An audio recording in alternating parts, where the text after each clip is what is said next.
Hello everyone, and welcome back to An Iron Plays. I want to start off today's stream a little differently than usual, and I just hope that you will not skip over it, not just jump straight to the game if you're watching this later. Just listen to me for a little minute. After the end of the Tuesday stream, the Princess Peach stream, Kiko said to me that I sounded tired. And last night, I went back and I started adding chapters to streams that, didn't have chapters. That took me back to last week, because I haven't done chapters in about 2 weeks now, which I am working on. Right, just want to be clear, I am working on it. I am getting them done. It's just I can only do so many per night after the stream is over, because it takes about somewhere between half an hour to an hour to do each one. But I'm working on it. I'm getting through them, catching up, not a problem. But Kiko said that I sounded tired. And after going through my streams and listening to myself, and because I've listened to several streams in a row, it's become very clear that I'm not just tired, but I'm getting more tired.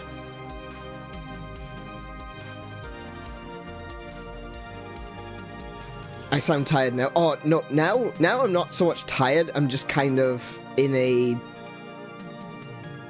serious mood. Let's put it that way.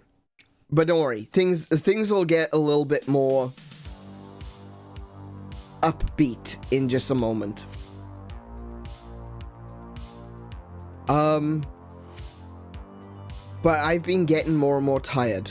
Somber? Yeah, sure. That word works. I've been getting more and more tired, and that's because I'm just not getting enough sleep. And this might come as a surprise to those people who have listened to me talk about my sleeping situation and know full well that I've been sleeping for like 12 hours a night. That's not right. That's very weird. So, I'm gonna have to start making some changes. I'm going to be going to see a doctor soon, or go to see my doctor soon, I've decided. And I'm gonna have a chat with him because this is clearly not working. The last time I went to see my doctor to get my prescriptions renewed, he asked me, is sleeping 12 hours a night, is that interfering with your lifestyle? And I said, no, not really. But now I'm sleeping for 12 hours and I'm waking up exhausted. So something has to change.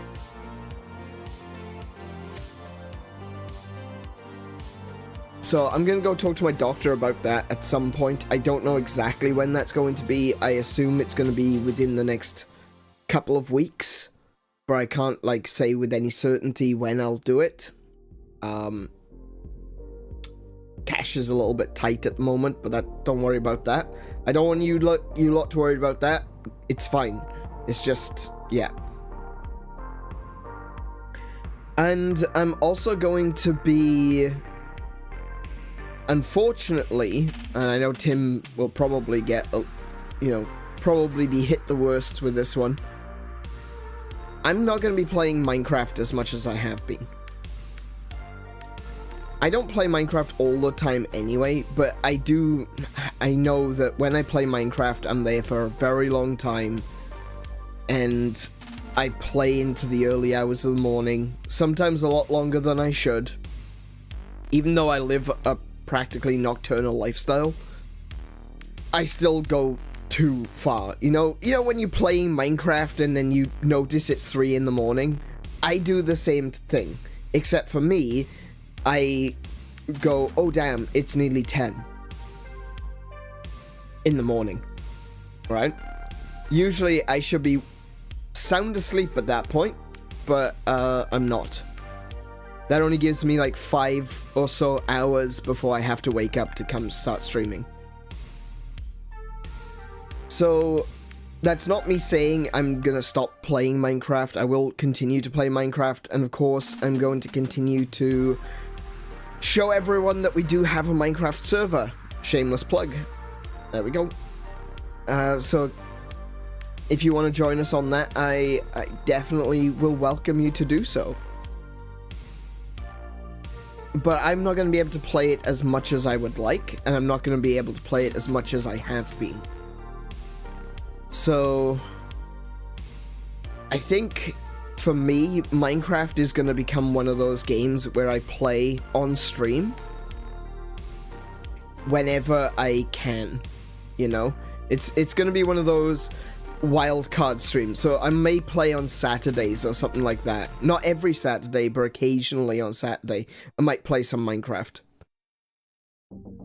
And I may play for a couple of hours when a stream is over, but I definitely, and I know I've only done this like twice, but I definitely will not be doing a second stream after the main stream is over. I just haven't had... I feel like if I do that, I'm just going to be perpetuating this tiredness, and I need to do something about it. I need to stop it where it stands. Otherwise, it's going to interfere with the streams, and right now, I feel like it really is interfering with the streams. I feel tired, I feel irritable, I feel upset a lot of the time. And I'm taking medication to stop that, you know? But because of how tired I am, it's just not working. So, what I'm gonna be doing, like I said, I'm gonna go see my doctor, I'm gonna figure out what I need to do. Perhaps I just need to pull back on my melatonin medication. That might be enough. Maybe something has happened. Maybe my body is actually getting into the swing of things. And the doctor did say that that might actually happen. The doctor said that you don't want to be taking melatonin all the time. Eventually your body should, you know, get into the rhythm of sleeping, and your body starts producing it itself. So maybe that's happening. Maybe me taking 2 melatonin, or 2 of the tablets, I couldn't tell you what the actual milligrams are, is becoming too much, and I just need to take less. So that's a good thing. It means I'm healing. It means that I'm getting better, and maybe I'm coming through this insomnia thing. Alternatively, it means that my insomnia, or I guess it's not insomnia anymore, is it? It's hypersomnia. Maybe that's something I need to look into. But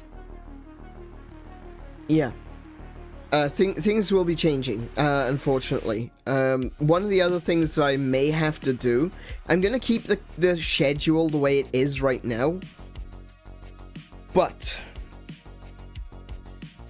after the 1-year anniversary, I am going to be changing the schedule, just to start with, down to 4 days. Just so I can, if this is still going, if this is still happening by the time the anniversary comes along, then I can deal with that after the anniversary stream. And yeah, then we can, you know, we can sort it out, you know, and get everything back to where it should be. I couldn't. I'm I'm trying to figure out the best way to word certain things because I want to talk about some things during the anniversary stream. But streaming means a lot to me. It's one of the few ways that I get to socialize, and, you know, if you call this social, more, it's almost parasocial, but not quite. Thank you to Fructose for explaining the definition to me. But yeah, streaming means a lot to me, and I feel like streaming has really helped me in my mood, my state of mind. The fact that you guys are out there listening to me means so much. I can't even begin to tell you how much it means to me. Genuinely. I'm going to try, though, during the anniversary stream, I'm going to try to explain. But, I don't want to jump the gun on that one. I want to keep it all for that stream, you know? I want to keep those feelings bottled up and just pop the cork, you know, during the anniversary stream. But it does mean a lot that you guys are here, and it's really helped me, I feel. So I'm going to do my best to get healthy. Because that's the thing, you know? Ultimately, I can say all of these things, but it doesn't matter if I don't do something about it, and I need to make some changes in my life, and I don't know what that means for the streams right now. So, if I make a change that might affect the streams, I just want you to know that that is a possibility. I'm gonna try going back, you know, taking less of the medication for sleeping and see if that helps. Hopefully, I'll be more awake and alert during the day. Or during the time that I'm awake, I should say. And hopefully that will result in better streams. Because I have noticed how tired I sound. Another thing is that Kiko and I have been planning to go up north. Take a bit of a road trip. We don't know exactly when that's going to be, but that's going to be over the course of a weekend. So what will happen is probably we will have to skip a Friday, a Saturday, and a Monday stream. I think that's the way it's going to work. So, we'll probably, Kiko will get home from work, we'll do the road trip on the Friday, we'll stay where we're staying, Saturday, Sunday, and then Monday we'll drive back. So I won't be streaming on the Friday or the Saturday or the Monday. Which will be, you know, that'll be another good thing for me, you know? It will reset my clock a little bit. It will be a little bit of time off. You know, that doesn't hurt. It might be a good idea to get away for a little while and just relax and not have to stream. And I always worry, like, if streaming means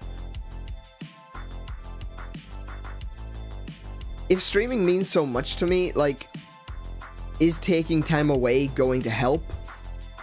Maybe, I don't know. We'll figure that out as we go along. But we are planning on doing something.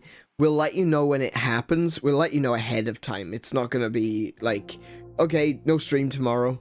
No, we'll let you know way ahead of time. But that is something else that we're planning. And that means that, you know, I get to take a break. You know, I get to go out into the places that are green. And I get to commune with nature and all that sort of stuff, and I can just be there and not be in a city. I really hate being in a city. Yes, we'll let you know when we go away. That's the important part. We'll let you know. So it's not gonna be I'm leaving tomorrow. It's gonna be this next weekend sort of thing, you know.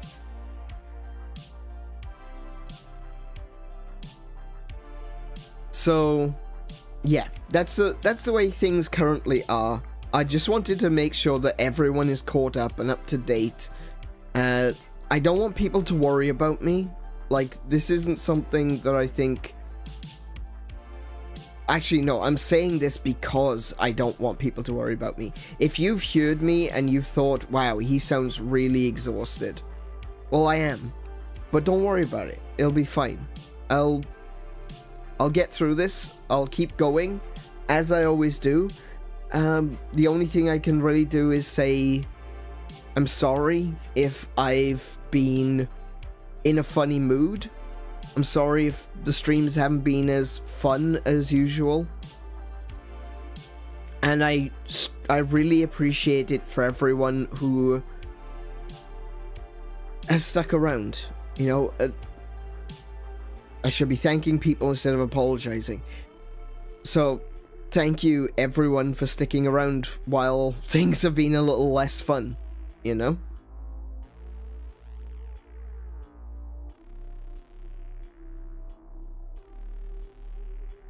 I'm looking forward to turning this around. I'm looking forward to getting a little bit more energetic. I want to get more, you know, activity. I want to see more, play more different kinds of games. I'll be honest, Xenoblade Chronicles, as much as I've been enjoying it, it is kind of dragging right now. And I'm looking forward to it being finished. So what we'll do is, when this is over, we'll move on to something else. Something a little less brain. You know? Something that's a little less brain. And we'll go from there. I don't know what we're gonna play yet. I've got a few things actually written down. I do keep notes, actually. You can't see them, but they're on the Gilded. Oh, I got Ion Fury on the list. That might be a good one to go with. Yeah, I might play Ion Fury. That'll be fun. First-person shooter. Don't have to brain with that one.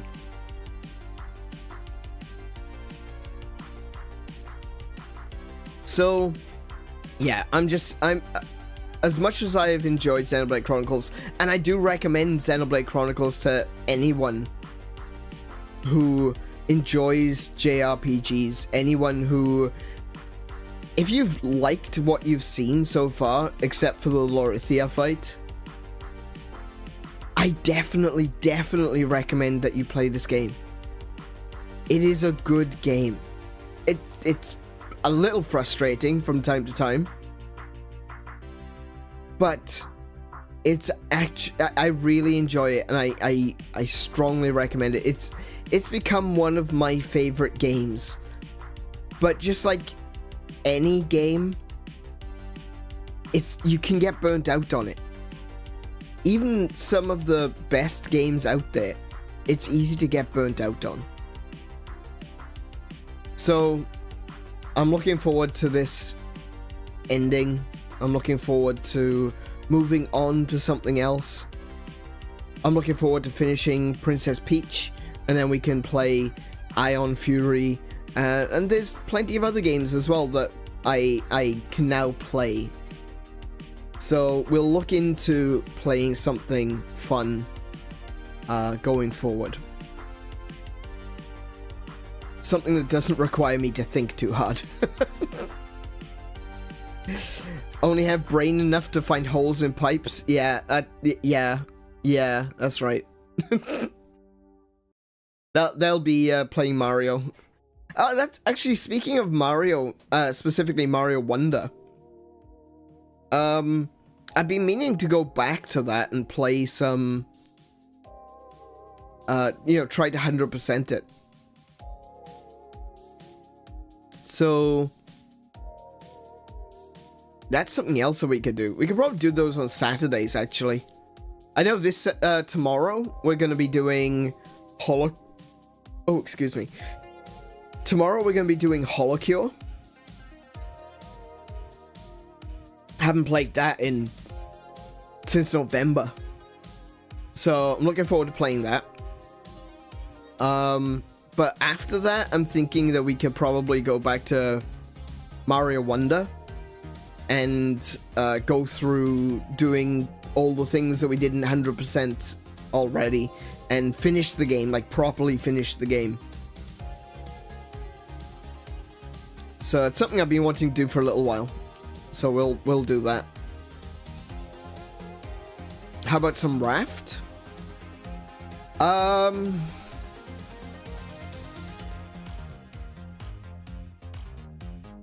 Oh, Astroneer. Oh, you... Thank you for reminding me.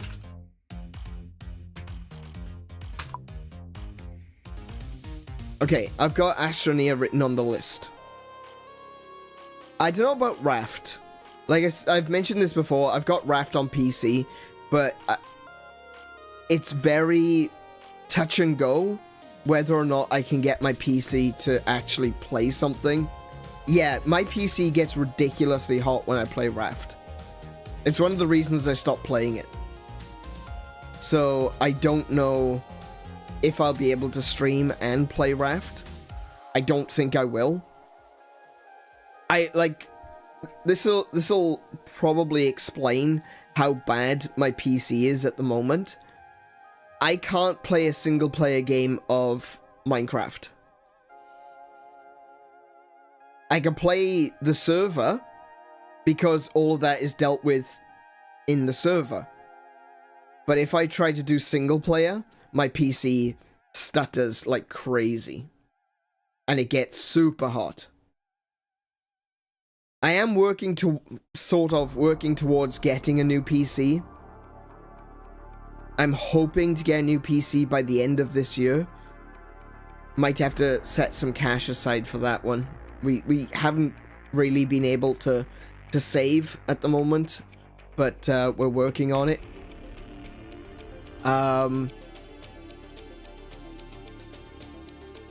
But I'm hoping to get a new PC by the end of this year.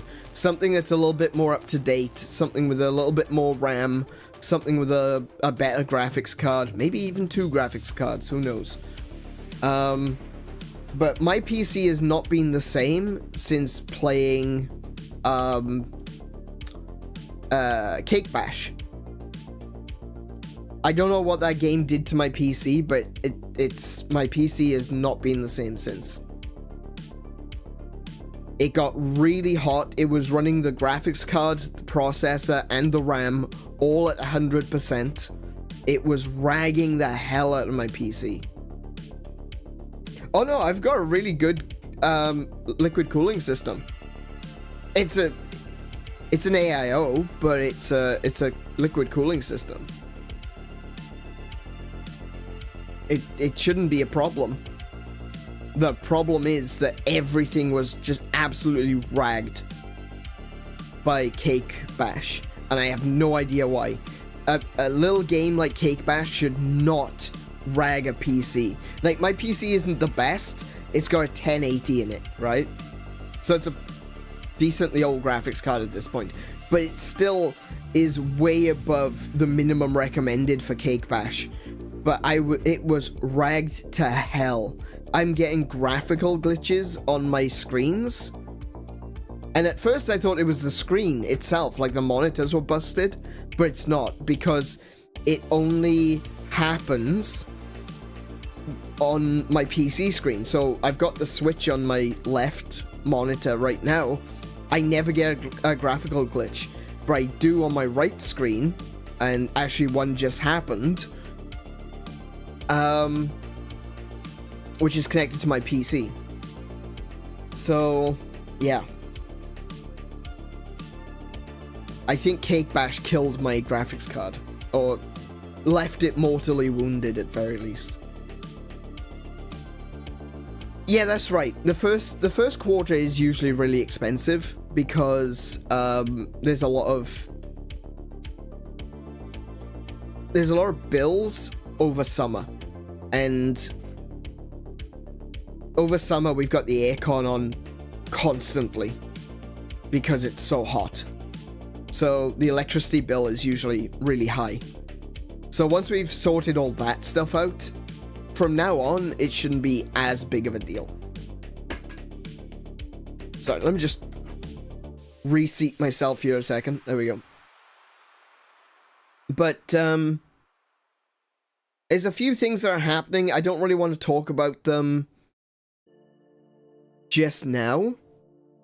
But we are working towards being in a better position for, like, financial things and where we're living and stuff like that. We're working on it. We're actively working on it. There are plans that are happening, and that includes, like I said, where we're living, finances, new PC, all of that. It all comes together. It's all one big thing, and we're working towards it. It might take some time, and there may be a few interruptions after the anniversary stream as we go along, but we will figure it out as we go, and hopefully things will be fine. We're getting better, I feel. Or we're on the road to getting better. So I think there's a lot of up for us in the future. At least I'd like to hope so, and we'll see how it goes. But like I said, the big umbrella statement here is, I'm sorry if I've sounded really tired. I'm sorry if I haven't been as fun as usual. I do try, but I don't want you guys to worry about me. You know? I don't want you guys to worry, because things are getting better, and they are going to keep getting better. Yes, that's the other thing as well. Patience, exactly. Things are going to be a little bit rocky, but we do really appreciate everyone has stuck around. And we appreciate that if you can continue to be patient with us, things will get better. You know, things might not be the best right now, but they will get better. And that's not just some, you know, wishful thinking, you know, existential will it to be sort of thing. That is, no, things are going to get better. We know things are going to get better. Things will be improving for us going forward. So please, if you would, continue to be patient with us. I thank you for being patient up till now. And don't worry. Don't worry about us. We'll be fine. It's all good. Genuinely. Like, I would let you know if things were bad. Like, if things were, like, so bad, right? I wouldn't have closed the Patreon.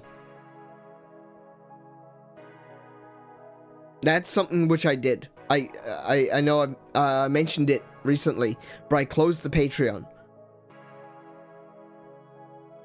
If things are really bad, I wouldn't have done that. I would have said, hey guys, could you go over to the Patreon and help us out? I'm not above doing that, right? I'm not a proud person, you know? I'm not one of those people that has an overabundance of pride. If I know I'm in trouble, I will get down on my knees and beg. If I absolutely need to. So I can guarantee that things are not that bad. Not yet. So, yeah. I've closed the Patreon. We don't have to worry about that. I don't have to worry about making content for the Patreon. That's another plus. And yeah, things are going to get better. Oh, hey, Donald. Welcome to the stream. Welcome back. How are you doing today? Actually, now that this conversation is done, I think I've said everything I need to say. Let's get into the stream proper, shall we? Let's get into the proper chatting situation.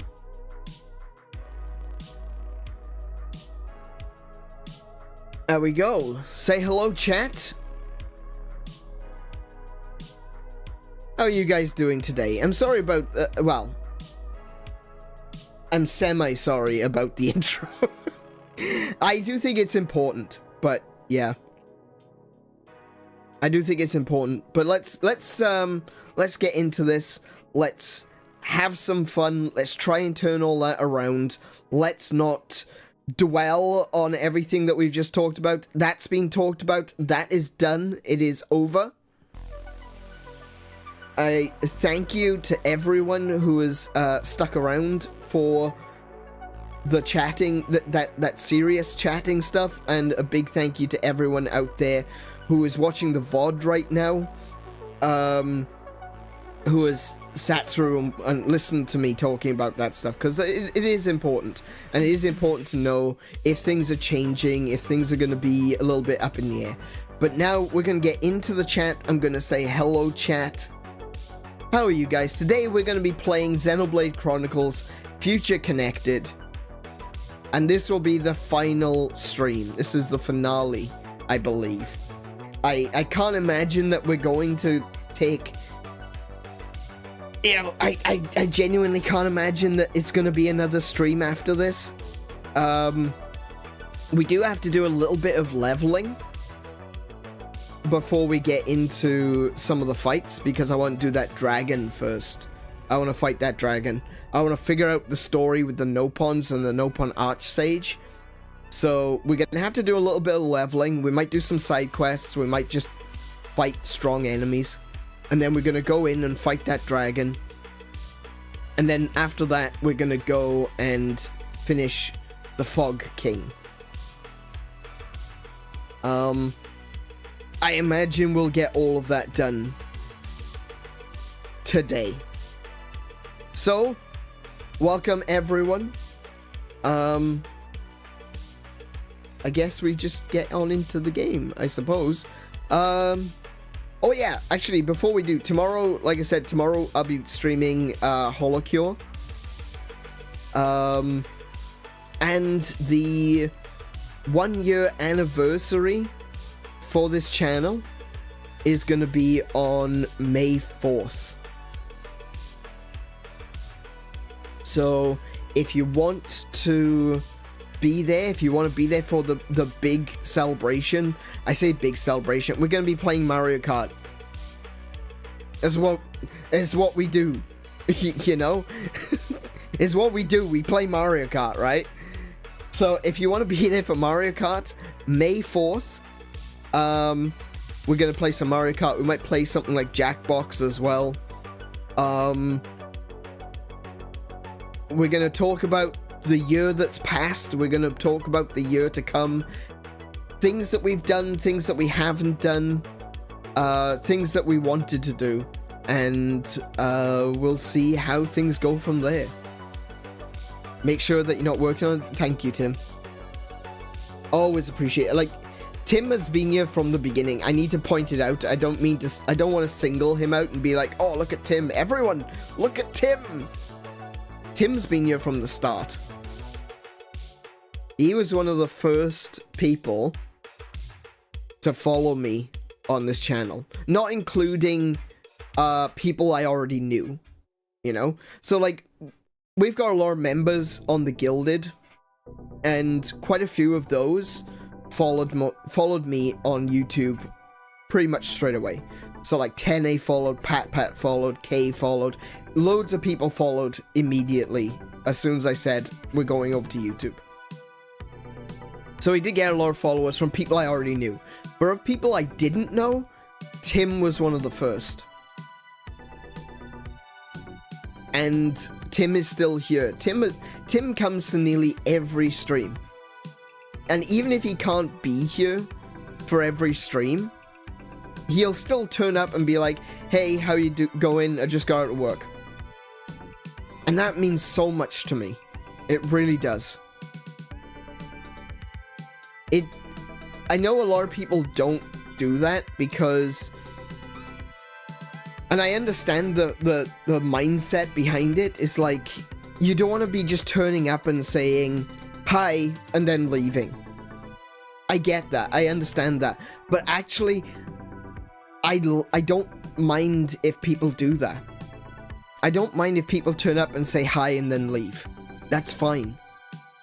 Because it means so much to me that you guys have even bothered to come along and say hi when you are busy doing something else.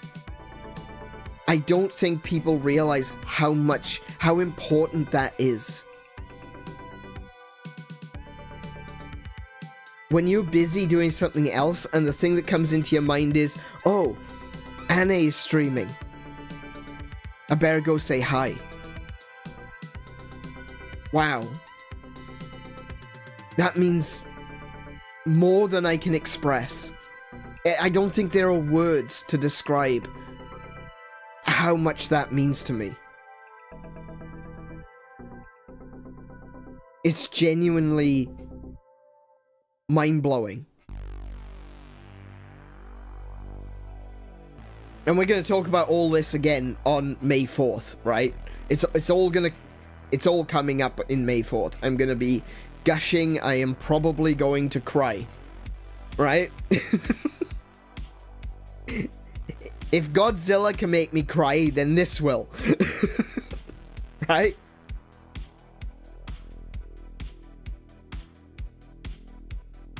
So, yeah, big thank you to everyone who, even if you can't stick around, you still come along and say hi. It really means... It's one of those things that keep me going. And a big thank you to Tim, who genuinely, we've been here for nearly a year now. You watched the one and didn't know why... I gotta be cautious. Hang on. I will send you a DM because I don't want to spoil it for anyone.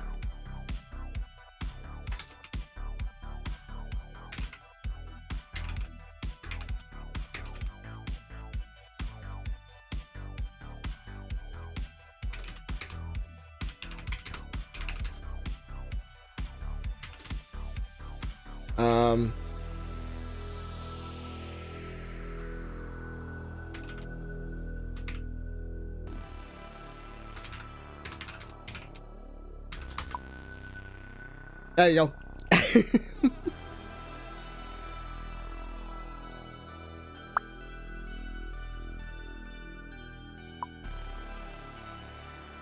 There we go.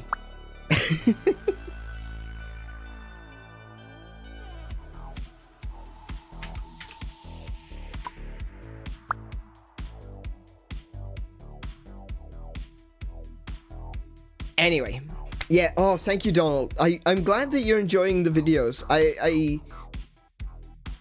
You said that you were gonna go back and you were gonna like everything, and I'm like, wow, that is a project right there.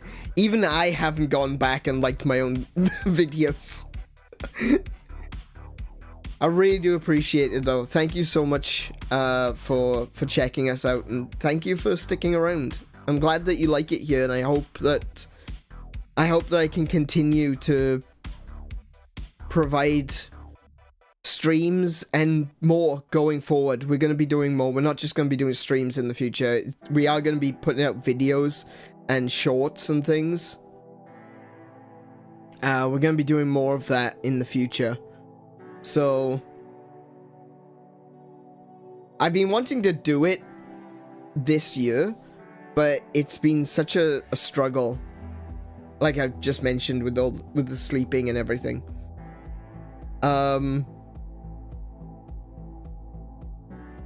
But yeah.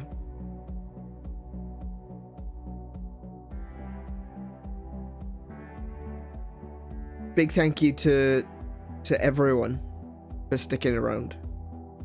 It means, yeah. I'm gonna just keep repeating myself if I go on. Yeah, okay, let's play some Xenoblade, shall we? Let's finish Xenoblade before the anniversary gets you. Alright. So, I have done a little bit of streaming, not streaming, sorry. I have done a little bit of running around and levelings between the previous stream and this stream. And, I only managed to get 1 extra level. Not the best, admittedly. Kind of hoping to have done more than that, but, okay. I'm gonna look around, see if there's quests to do. Hold on a second, that's not right.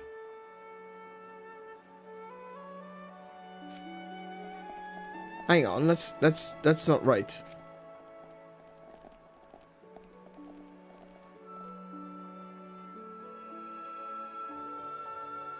The graphical quality isn't right.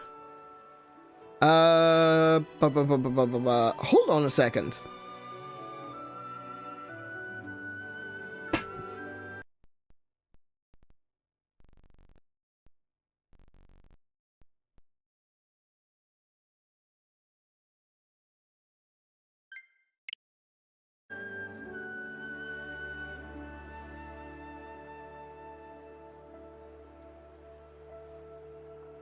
Interesting. Okay. Alright, I don't know why, but it just feels like it's at a lower quality, but now, oh no, it's fixed itself now. It's fixed itself now. Look at Nene's, weapon. That looks pretty sharp. Okay. Sometimes I have noticed with Xenoblade Chronicles, the graphical quality reduces to that of handheld mode. And if you pull the switch out to the dock and put it back in, it resets it. But yeah. Oh no, don't say that. Don't say that. No, please don't say that. I need my switch.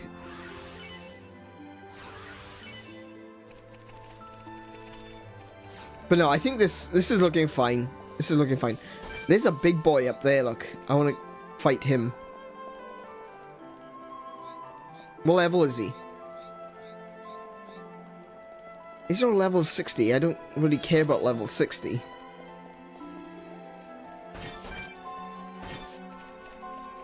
The Rogel is gonna be level 60 something. I want to fight that pterodactyl.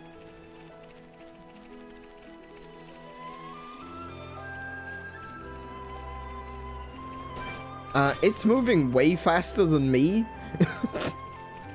I can't keep up with it.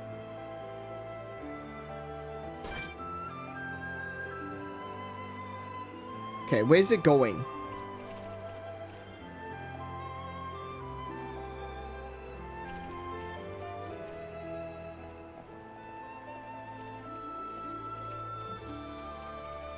Right, it goes over the top of that cliff there. I might be able to get its attention up there. Because I can't even lock onto it right now. Yeah, I'm right beneath it and I can't lock on. Oh, there we go. 69? Nice. But still, I need things that are higher level than that.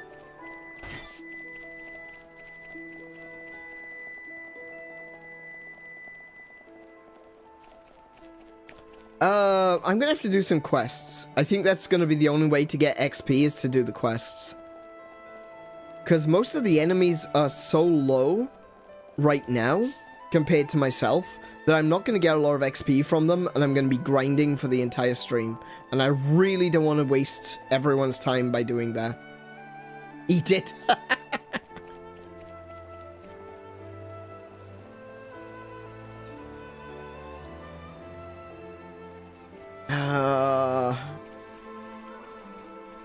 What level are you? 60, 60, 61, 61. What about the frog? 61. There's gotta be an area in this game with like really high level enemies. Hang on. Maybe in Alcamoth? Might be able to do some farming in Alcamoth? I'm not sure though.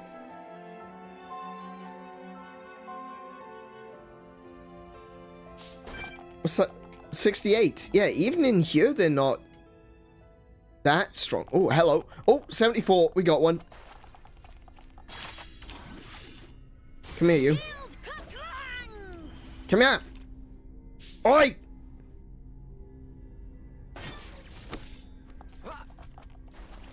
Idiot.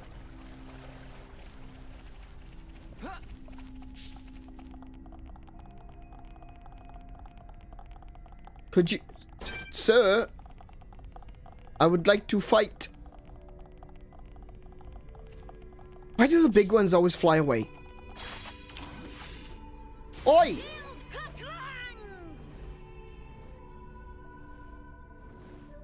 Could you... Sir?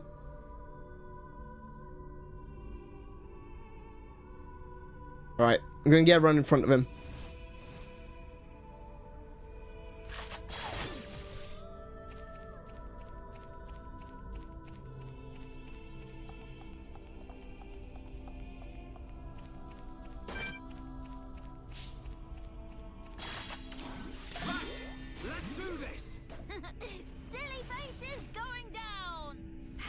There we go.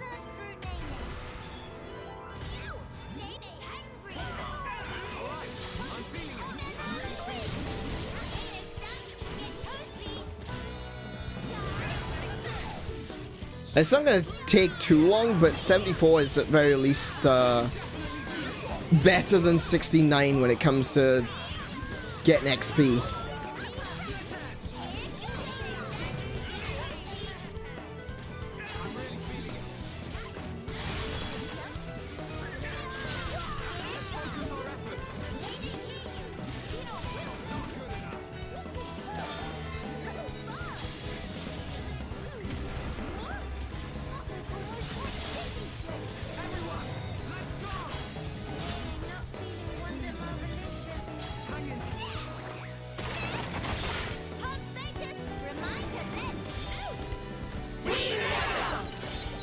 There we go. That'll be it.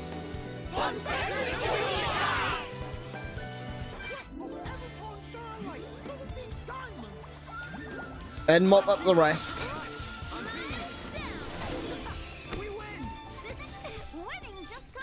928 XP. That's all we got. 928.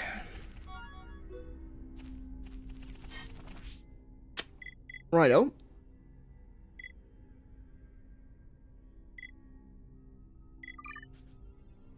I do have something I could use. I just had a thought.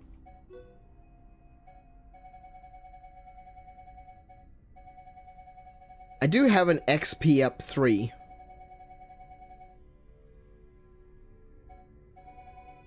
Oh, I thought I did.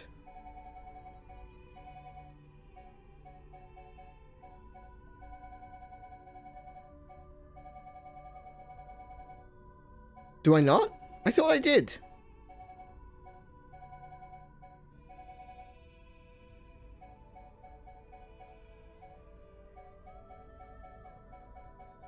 Oh, did I sell it? Did I do a stupid and sell it? Oh, I might have sold it. Oh, that...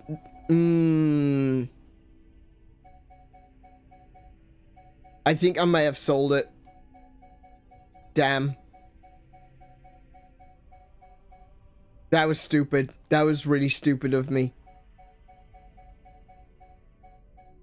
Yeah, okay. I don't have XP up. Ah. I can't believe I did that. I sold a lot of things that I thought I wouldn't have any use for, but now I realize that actually no, it would have been a little bit useful to get some extra HP. Not extra, it's to get some extra levels. Bum.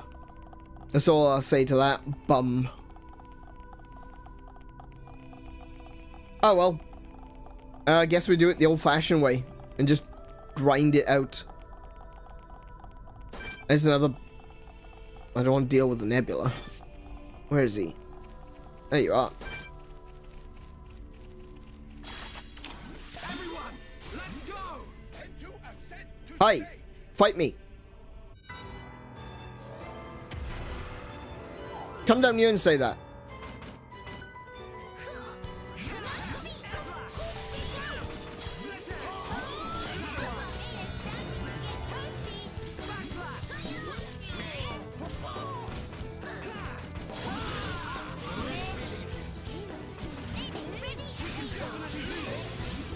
This is actually really loud. I love the music though. I love the battle music in this. It's the piano is so good. I mean, I like the strings too, but the piano is just really excellent.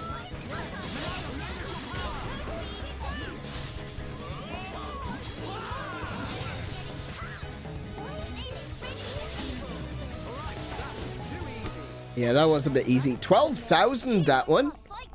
Ooh, now, okay.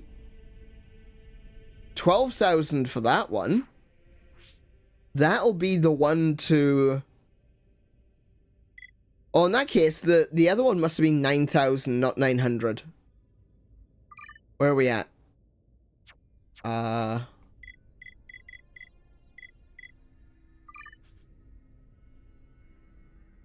Where do I see... Party? No. Where do I see everyone's experience points?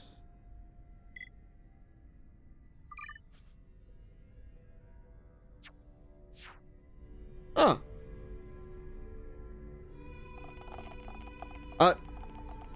Okay. I guess I can only see people's experience in combat? That seems weird. Oh, we got another fog beast over here, so we can take this one out. Oh, hang on. Oh, I'm stuck on a ledge. What the? So this creature here, the snow, whatever it was called, Teos, yeah, Snow Old Teos. That's from up in the mountains.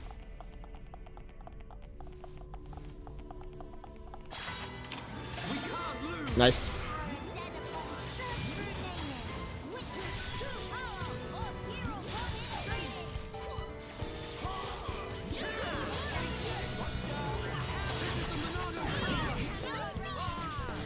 Oh, this one's actually going to be a little bit harder because it's 75.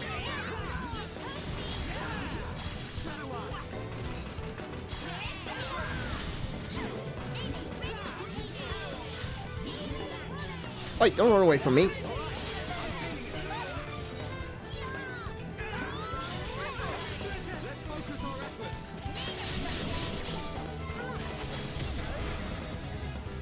Get the chicken nugget army to do something.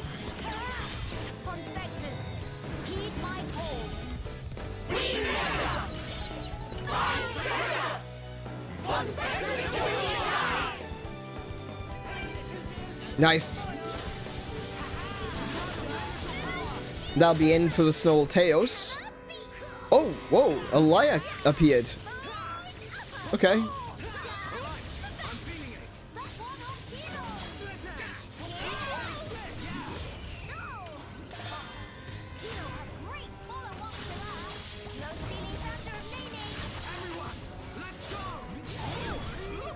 Oh, this one's got... Oh, Oh, this one's got a spike. Never mind. There he goes. Dead.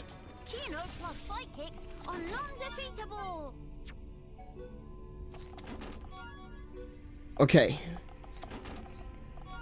Did I level up yet?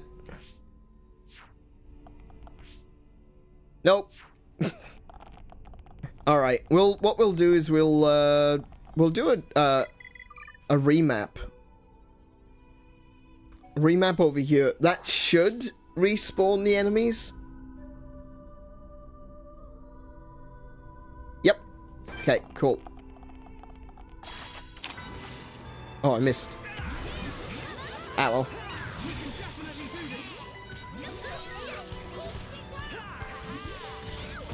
I can't eat my chicken nuggies. Well, I probably could, but I'm not going to.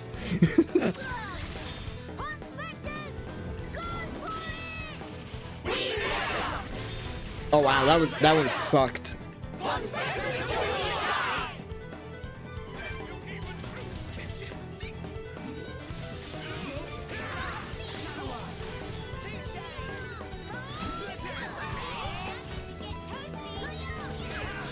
Just want to get around behind you. No particular reason.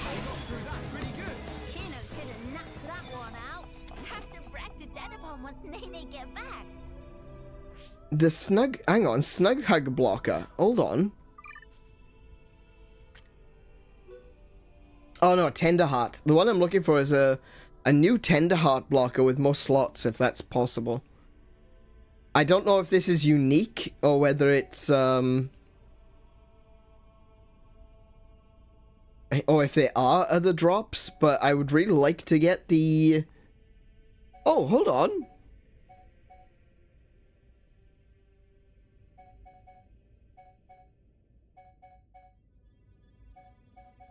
Well, these ones have got 2 slots.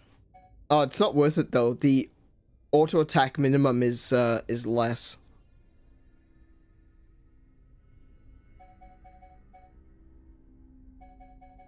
Yeah, no, it's not worth it.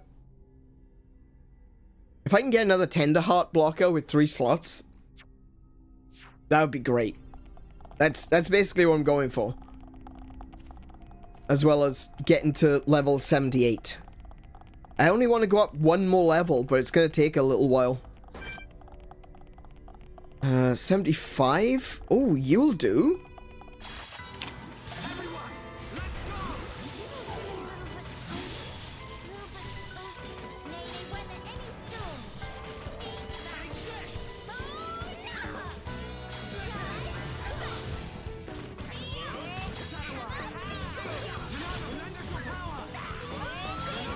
Oh no, oh no, we got a Nebula in here as well.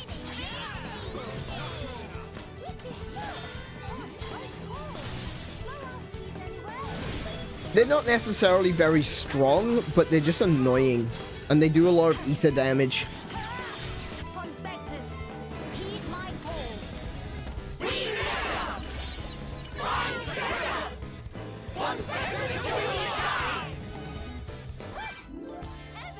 Alright, we just gotta beat the Nebula.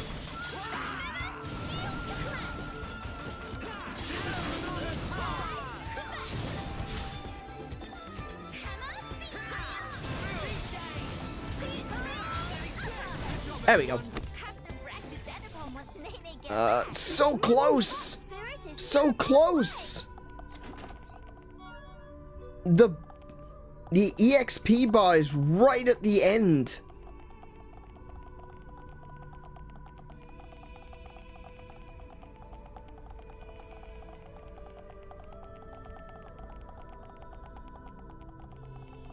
I reckon it'll take maybe 1 more or possibly 2 more Shadow Beasts, and then we will be in a better position to actually fight the dragon.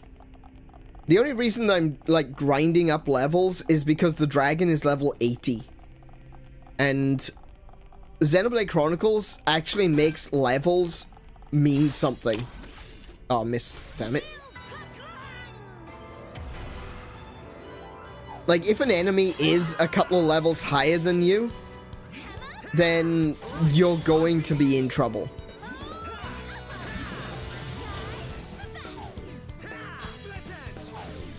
Why am I so slow?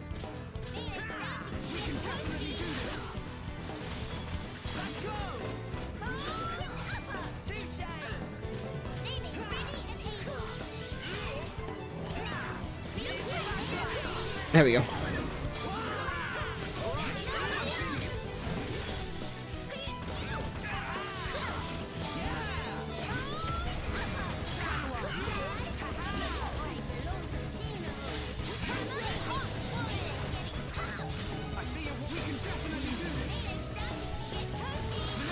There we go. That'll be it.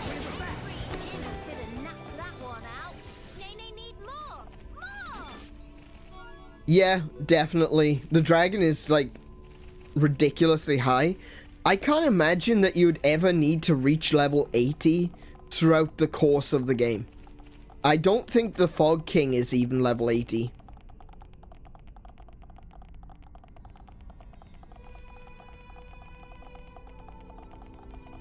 Oh, if he was, that would at least make sense, seeing he's, you know, he's the game boss.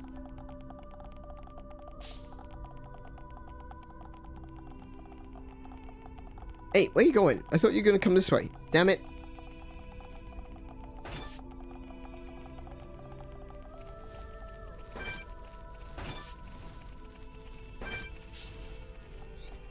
There we go.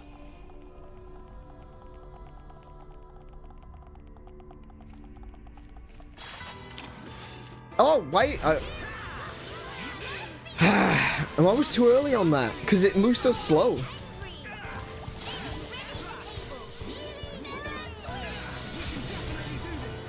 Actually, the Ansel is 75 because of the effect of the Fog King. So I might be able to get some extra experience points if I beat it at this level.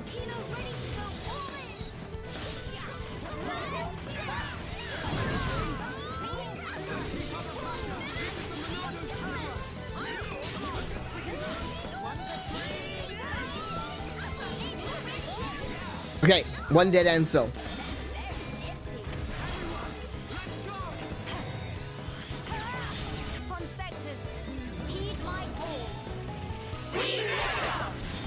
Nice.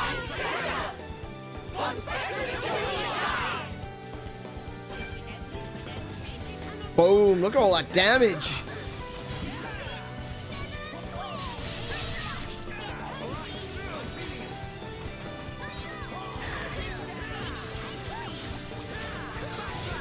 There he goes.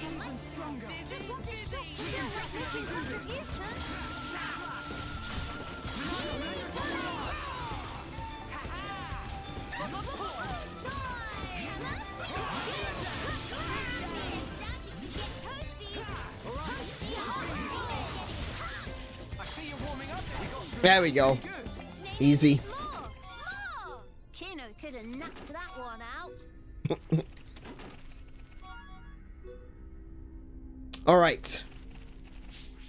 Where are we? 78? Shulk is 78, but Nene and Kino still aren't. Come on, guys. That sucks. Okay. We'll do one more Fog Beast. Actually, do you know what? No, we'll do one more Fog Beast. And then we'll head to the dragon.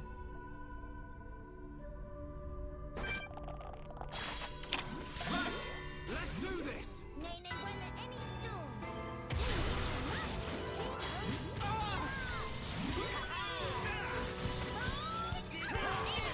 Hey, don't look at me.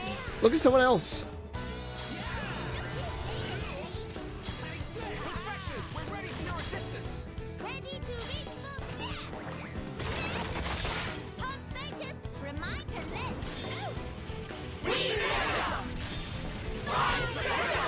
Sweet.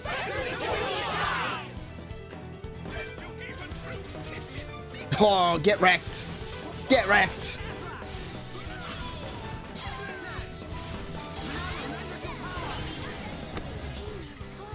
78, 78, 78. Perfect. There we go. Everyone is 78. Don't get cuddle.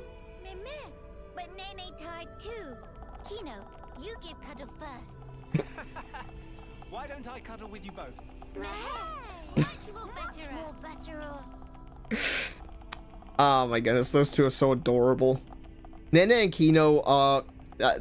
they completely changed my mind on Nopon. Generally speaking, Nopon are like really annoying, but Nene and Kino are just freaking adorable. Alright, let's go to the Nerdis Necropolis. That's where we're heading. They're babies, leave them alone. They're adorable. They're so cute. Only Kino is the baby, really. Nene is the big sister. I think she's one of the oldest ones. She was there in...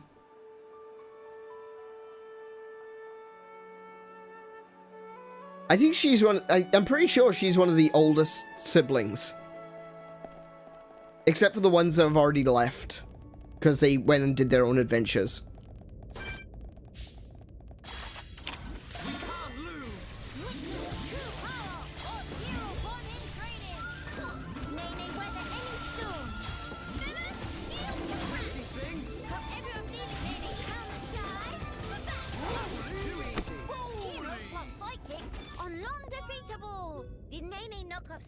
Nene is only 15? Oh, I didn't know that. I thought she was older than that.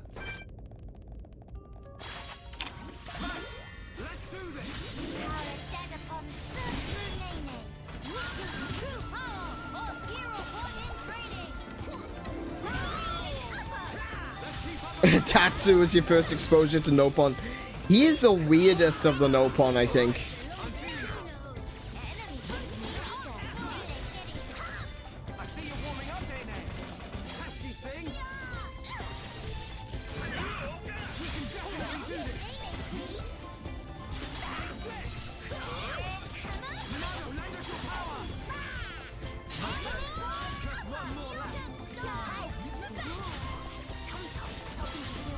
We're not going to get a lot of XP for this, but we probably could have leveled up the Nopons just from coming in here, actually.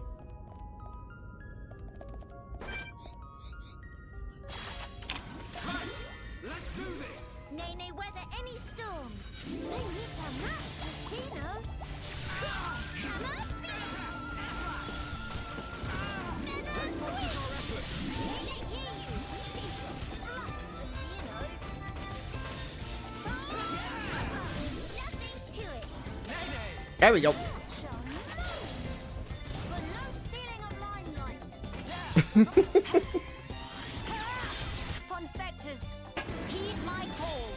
Actually, the other thing that, to be fair, the other thing is that if we do lose to the dragon, we're still going to keep getting XP from it. So, you know, it'll be another wall grind, but we'll at least get some XP from it. One way or another, we're finishing the dragon today, right? And even if we have to go on a little bit longer than usual, we will finish the game today too.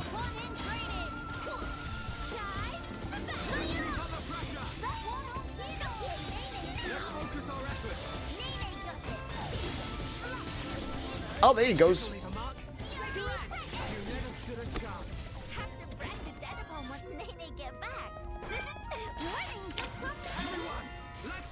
At the very least, it won't be quite as futile fight.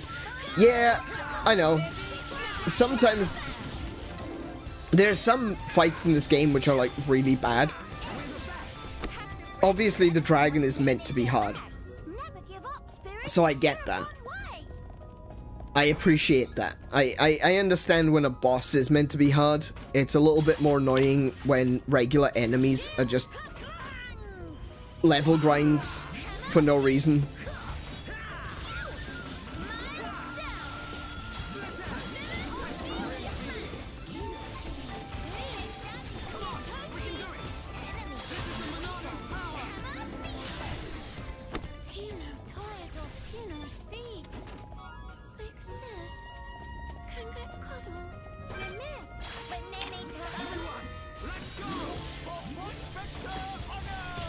Okay, we've got Pond Spectres leveled up. So we'll go straight into the... Oh no, that spider is going to get in our way.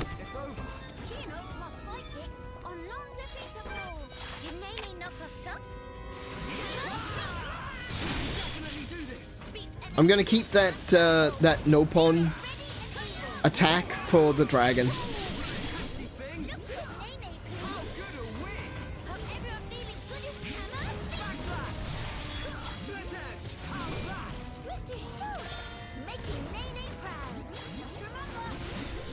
There he goes. Oh, wait, Nina's down.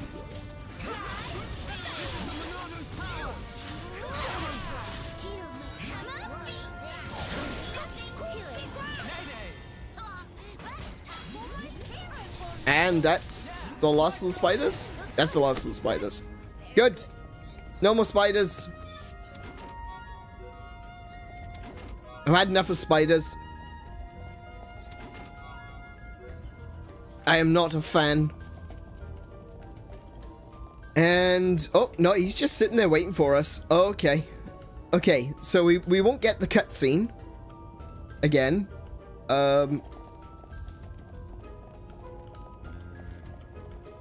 Let's go kick his ass, I guess. Or at least try.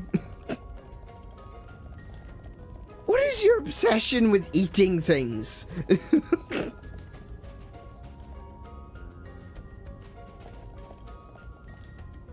Oh, okay.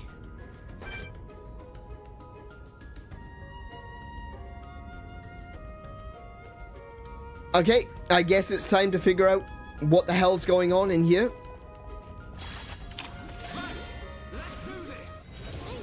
Ah, I couldn't... yeah, alright. Didn't sneak up on him. Nope. Oh, he did so much damage!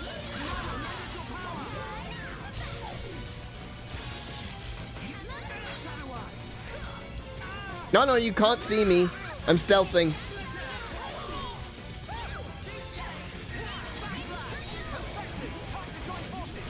Yep, Pond Spectre time. Let's go. No! Oh, no!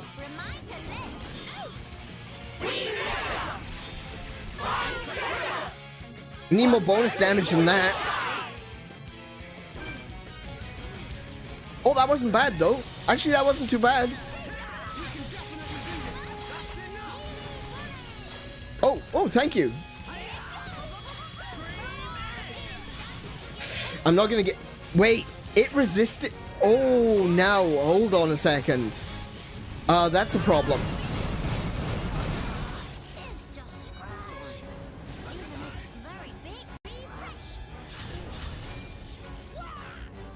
Okay, that big problem. That's a big problem. That's huge.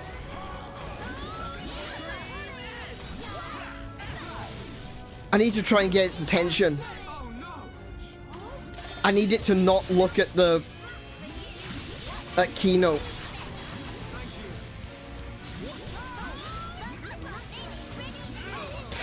Nene!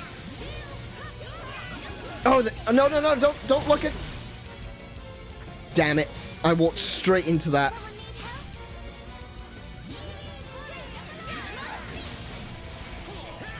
Oh my goodness.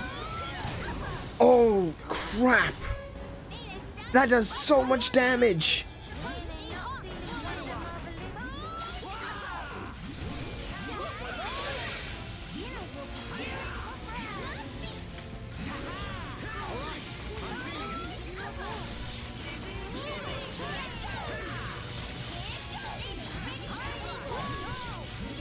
Yikes. Okay, I still need to hit it again. Right. I think it resisted my purge. Nope, nope, it doesn't resist the purge. Good, good, good, good.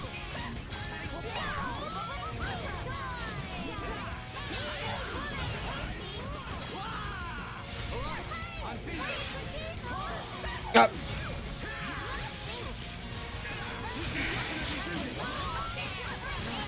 Purge. Get rid of those spikes.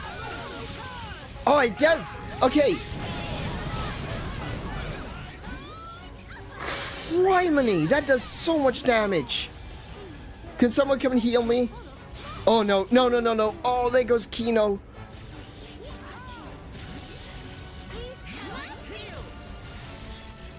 I need to get Kino up. He's my healer.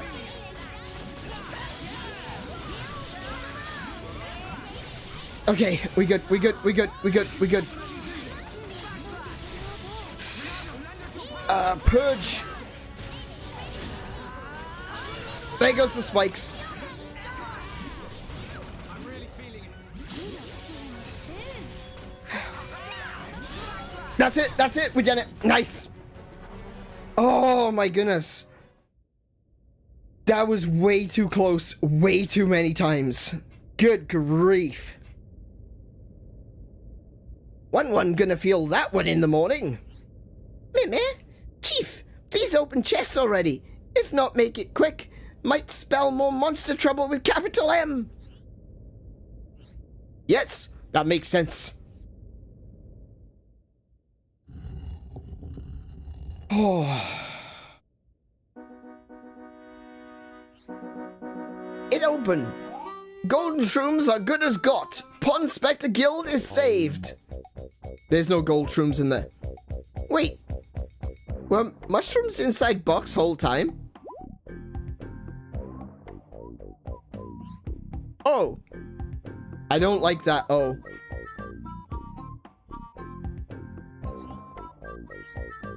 Something wrong? Maybe shrooms shrivel up like face of Granny Pond. Oh, that is entirely correct.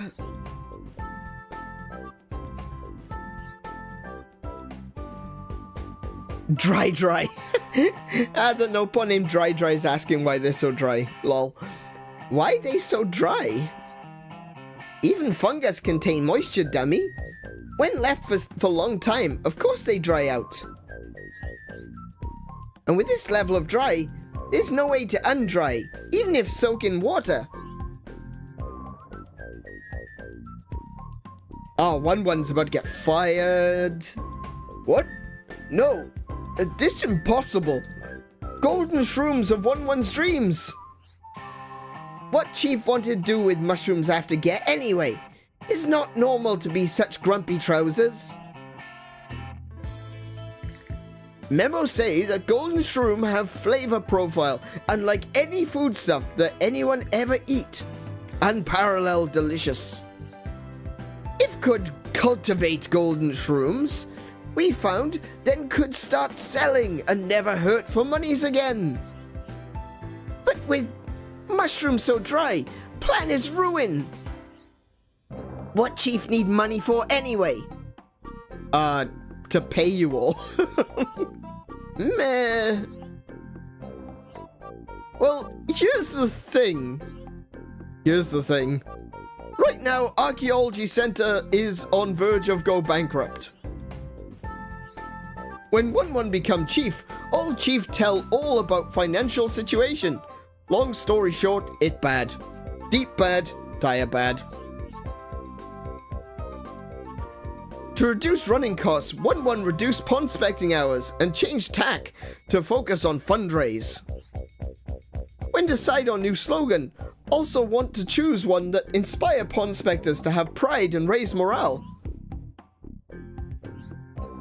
1-1 spend days and nights looking for way out of dead-end circumstance. Then one day, stumble upon fateful memo that give 1-1 glimmer of hope for save center and get repossessed. Setset had no idea.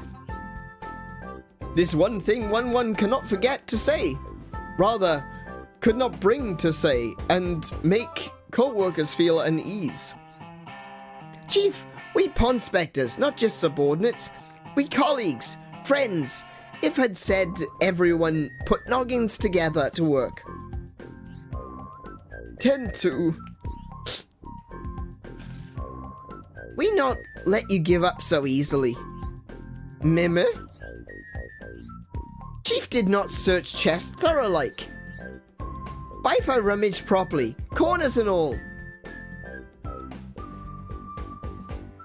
They could probably still cultivate the mushrooms, actually. Even if they're dry, there might still be spores. Chief! Quick to cast peepers this away! Underneath dusty layer of dry golden shrooms.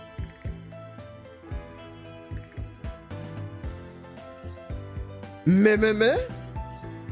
All this stuff looks expensive as hex!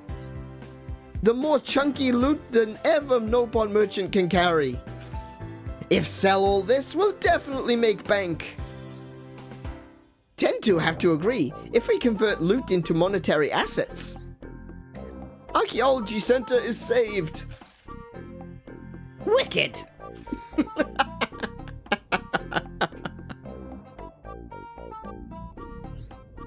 Pond specters could never have discovered fabled treasure without friends.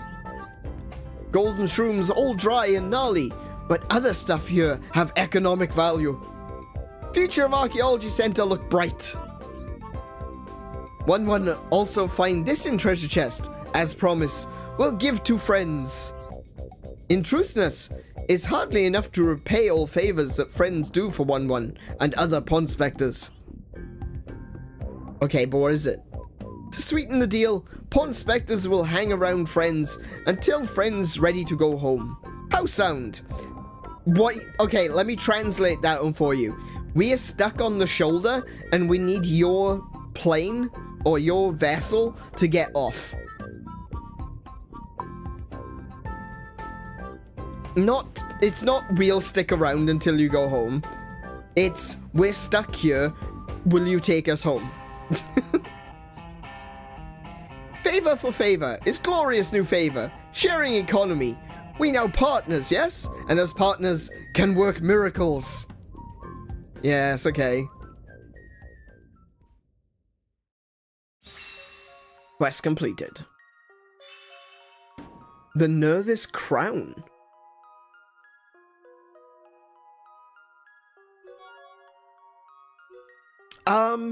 Oh, the prize Nerthus Crown that the Pond Spectres have given you is a headpiece especially for Melia.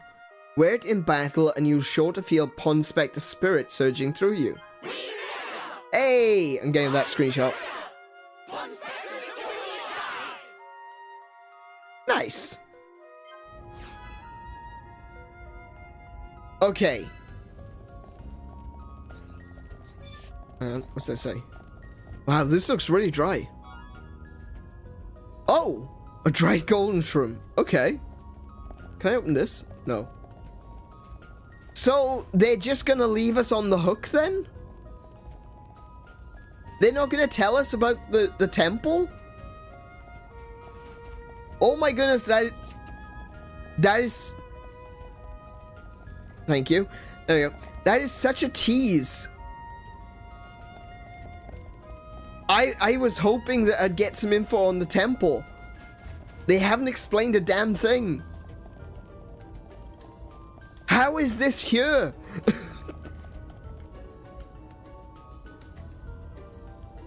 Alright, so for anyone who doesn't know, who is maybe watching this stream and hasn't watched any of the others, in the main game in Xenoblade Chronicles Definitive Edition, or actually I think, oh, it's in the regular edition as well. There's a portal that you can go to which takes you to this temple, right? But the person who's there is the Nopon Archsage. They tell you that it's outside of space and time. So I want to know, why is it here? How did it get here? Or more accurately, how did it get outside of space and time from here?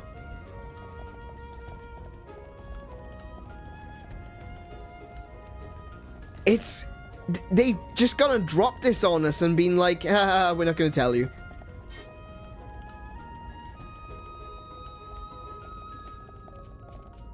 But... yeah. I don't know. I genuinely don't know. Well done, game. Let's have a look. Nerthus Crown. Oh, wow. That's actually... that's a really good piece of armor. Okay. A giant's ring found in a chest increases pawn spec attention. Oh, that's cool. Shame I don't actually use Melia. Okay. Alright. I'm curious what it looks like though. Let me see what it looks like.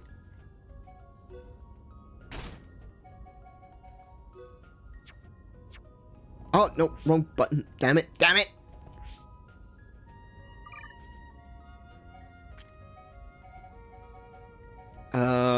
This one. Oh, wow. Look at that.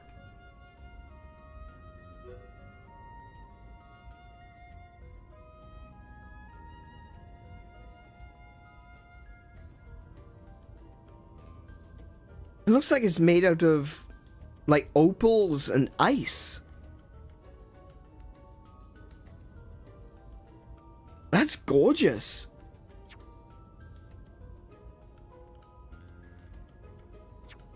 Okay. Well, I'll leave it on her. I'm not going to be using her, but I'll leave it on her. You still want to fight, do you? Oh.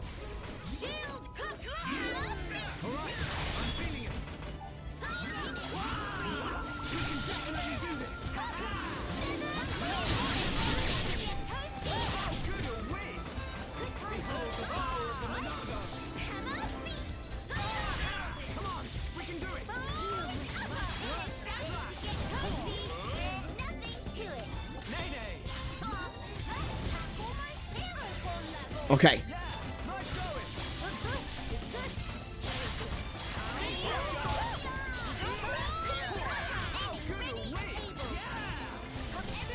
Oh, I'm not even at the side of it.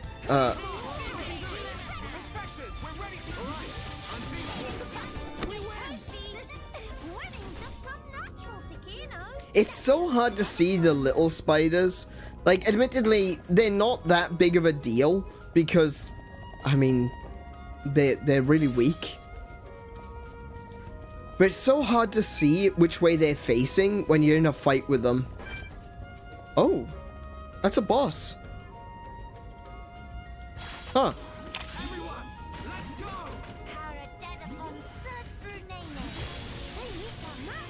Okay, we'll take on this guy.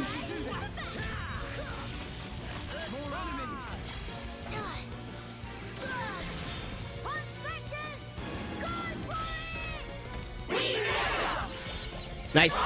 Loads of damage.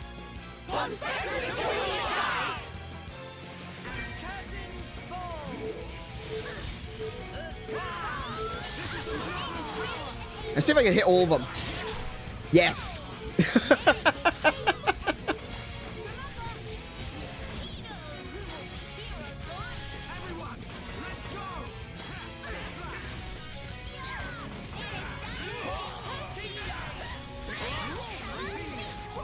There we go. Ooh, what's in here? Popular staff and will-o-wisp staff. Okay, never mind. Nothing useful. Alright, come on, Nuggies. Let's go. We're going... What's the time? 8? It's only 8?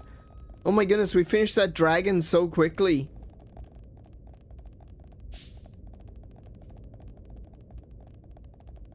Oh, yeah. Sorry. Sorry, Donald. I didn't catch that there. Yeah, we stream 5 days a week. Monday, Tuesday, Thursday, Friday, Saturday. But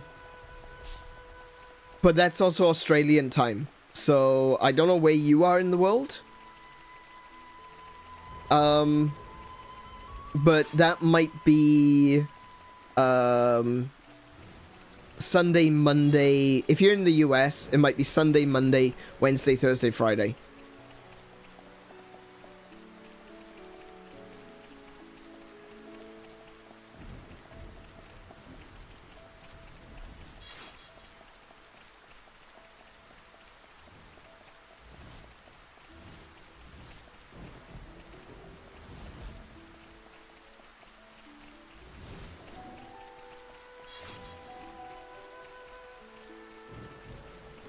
Yeah, exactly. You can figure out time zones. There's a really good website called Times.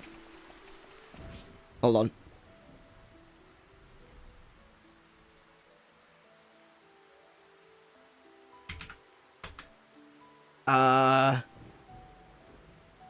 Timeanddate.com. They've got a time zone calculator, and you can actually put in your city. For reference, we are AEST, which is Australian Eastern Standard Time, but you can put your city in, and it'll tell you what the time is for your city. So I'll post that. World clock is good. Yeah, world clock is also good. This one is really useful, though, because you can put wherever city you're in, which will tell you the current time for things. So we always stream at 6:30 p.m. AEST. So that'll be a starting time. Then you put your city in. Okay, so seeing as we've still got 3 hours to go, I think let's see if we can do some more of the heart-to-hearts. There's one there. We'll do this one.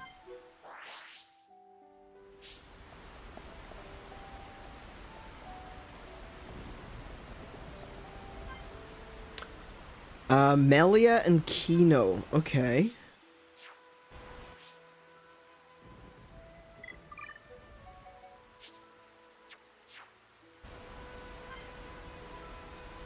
It's not the right... Oh, the weather needs to be clear. Oh, okay. I guess I'll skip ahead a day.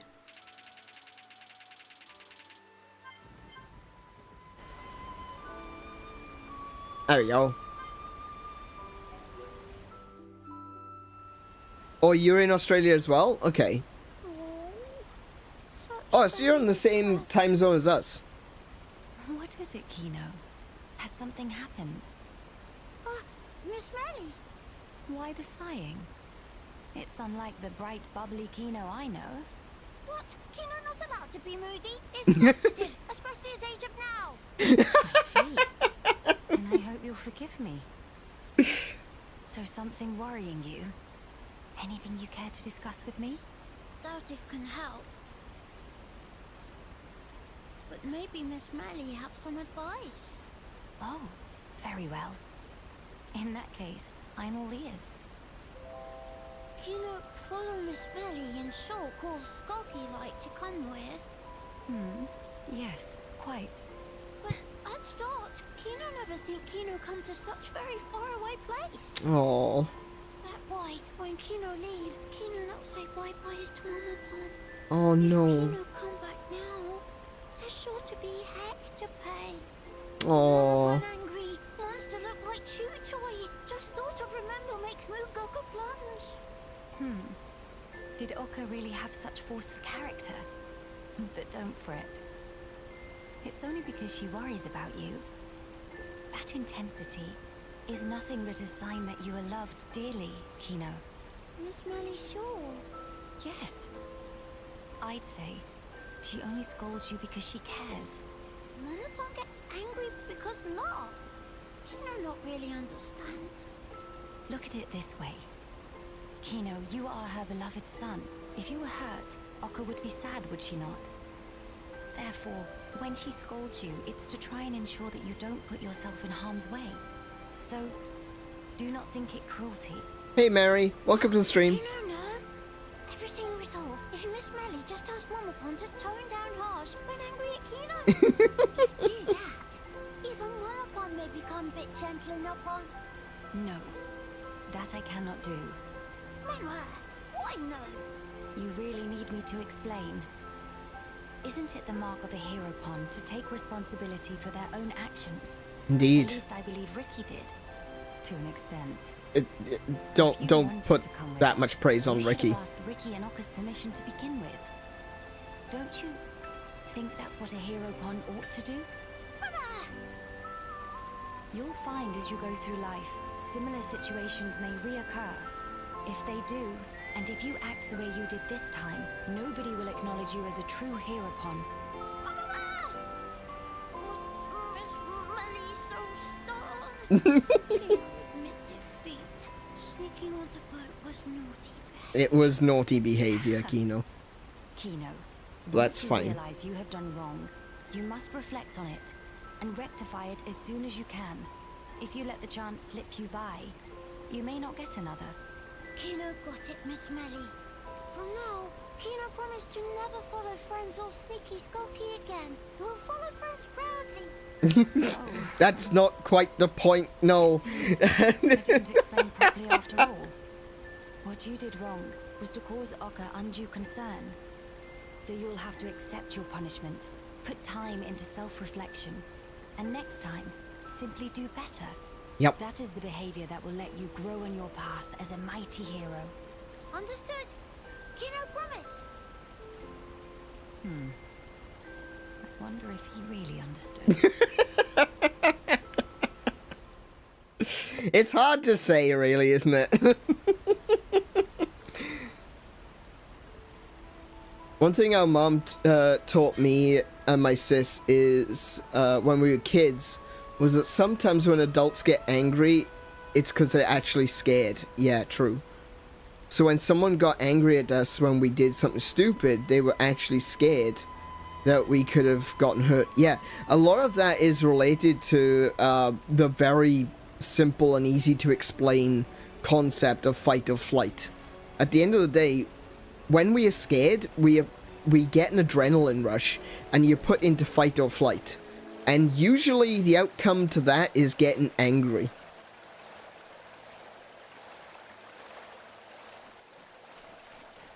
Because being angry allows us to be able to deal with those fight situations.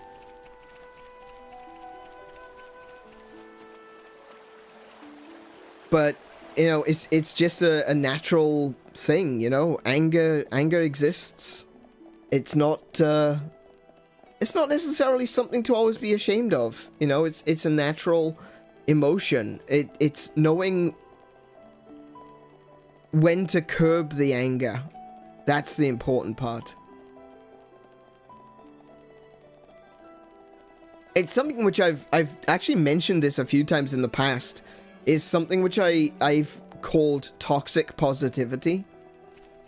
And it's the idea that people can't be angry or sad or upset. You see it a lot with VTubers when someone graduates. When Coco graduated, there were so many people telling people, no, you shouldn't be sad, you mustn't be sad.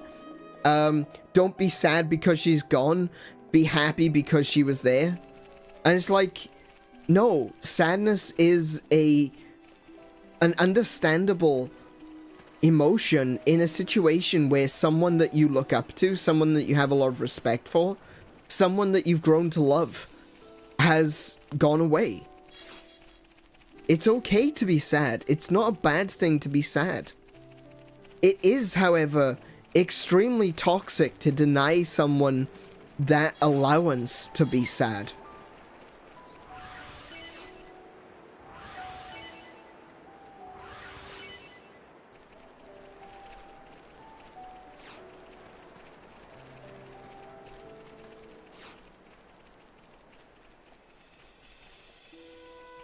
And I just see it so often, and it's kind of frustrating. I know that no one means harm by it. You know, no one is trying to say, oh, you're not allowed to be sad, how dare you? You know, but that's essentially what happens. That's essentially the result of that sense of toxic positivity, is that it's basically saying, no, you're not allowed. You can't be sad. That's how people work through... Wait, I'm going the wrong way.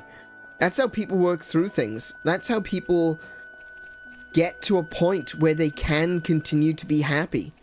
Is by going through the sadness. It's by going through the darkness and the difficulty and surviving it and coming out the other side. Oh, I agree. You shouldn't dwell on it, absolutely. But everyone is going to take their own time. You know, some people might be over something in a day, but someone else, it might take months. It depends. It really depends on that individual, and it depends on what it is that's happened. Like, for example, if... Well, let's use Coco as the example. Why not? Because that still upsets me to this day. And I realize that I've got an undealt with...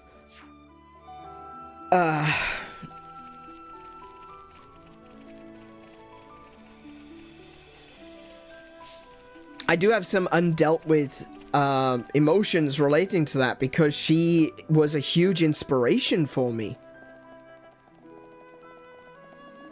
And the fact that she's now gone, the fact that Coco is gone, and I've mentioned this before, and it seems kind of weird, but I don't enjoy watching Kason as much anymore. And it's because, in my mind, Coco didn't go away. Kason took Coco away, you know? And I know it's kind of mental when you stop and really think about the whole situation. It's putting blame somewhere where it doesn't really need to exist. But that's kind of how I felt and how I feel. And so for me, it's been difficult because Coco has inspired me so much. But to someone who, you know, isn't really a fan, someone who doesn't really care about Hololive or about any of the VTubers in Hololive, that's not going to matter to them. Yeah, it might be sad that Coco's gone, but she was never their Oshi, you know? They like Watame, or they like Towa, or someone else, or Korone. And it's not a big deal to them that Coco is gone, so it's sad, but they'll get over it. For me, Coco was just this huge thing in my life for a long time, for a good while, and inspired me to become a streamer myself. Well, I always wanted to do streaming, but she is the one that got me to actually get off my ass and do it.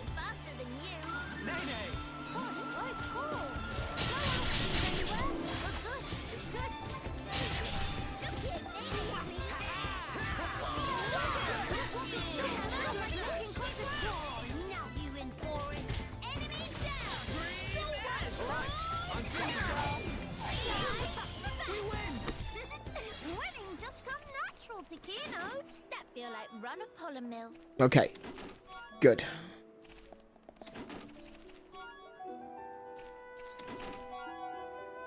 Oh wait, no, I said I wanted to do the heart to hearts first. Wait, hold on. There's one here. Are there any more? Oh, there's one over here too. Oh, there's a few over here. Okay. Alright, we will teleport to 𝗶𝘁𝗁 Dorsum. That'll be the quickest way to get to this other one.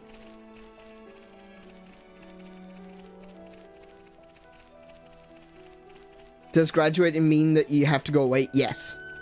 That's basically, graduating is their term for, like, retiring.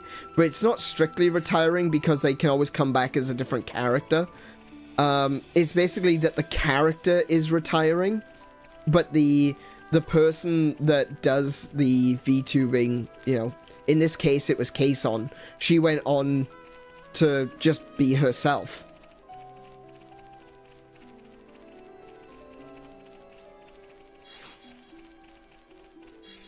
Kason is a lot more like me, in the sense that with her, she's not putting on a character. She's not Coco.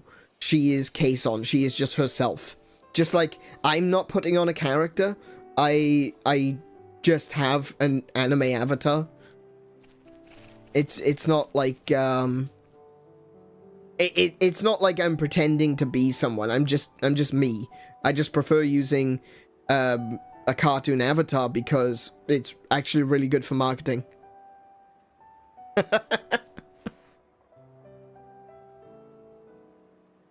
Was one of your favorite anime? What's one of my favorite anime? Oh, my favorite anime is Beyond the Boundary. I love that one. I love like everything about it. The art style, the animation is stunning. The music is just mind-blowing. I really love Beyond the Boundary is like boof. That's the tops for me. Other than that, like some of my long-time favorites, like if we talk about not seasonal stuff, but like long-running stuff, Beyond the Boundary is only like one season. So for long-running stuff, I would say my favorite anime is probably various Gundams. I don't like the original Gundam is really good. I really enjoyed that one.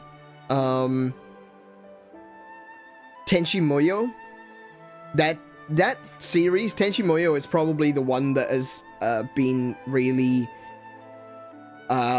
basically in my life since I first encountered anime. I first encountered anime through Pokemon and Dragon Ball Z. And in the UK, one of the anime that would come on around the same time was Tenchi Muyo, which was hilarious because there's nudity in Tenchi Muyo, and they used to put it on at like 4 PM. After we got home from school. Yeah, that's funny. But I watched Tenchi Muyo at the same time as when I first watched Pokemon, Dragon Ball Z. There were a few others at the time as well, like Gundam Wing was releasing at that time. I'm not a fan of Gundam Wing. I used to really like Gundam Wing, but these days not so much. I've realized how terrible the writing is. And Outlaw Star. Outlaw Star was one of the anime that would come on late at night because that is a bit more of an adult one. But Outlaw Star is just... Talk about music. There is another one with amazing music. That intro song is called Through the Night. If you go to YouTube, well, you're on YouTube if you're watching me. If you go to another YouTube, window and search Through the Night Outlaw Star opening, good lord, that's a good song. Holy crap. That's amazing. Mine is Pokemon. Please play Pokemon. I probably will play Pokemon at some point, but it's not going to be any of the new ones. I've been wanting to play Pokemon Red again.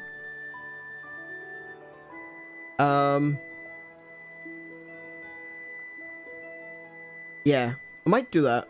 I might play Pokemon at some point. The original ones.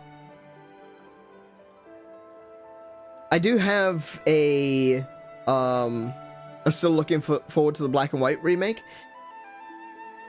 I hope they do it justice, because Shining Diamond and Sparkly Pearl, or whatever it was, Sparkling Diamond, Shining Pearl, that was atrocious. That was so disappointing. To be fair though, what Pokemon Company have been putting out recently has not been great. Weeps for the Pokemon Ranger games, I know. Oh boy, yeah. I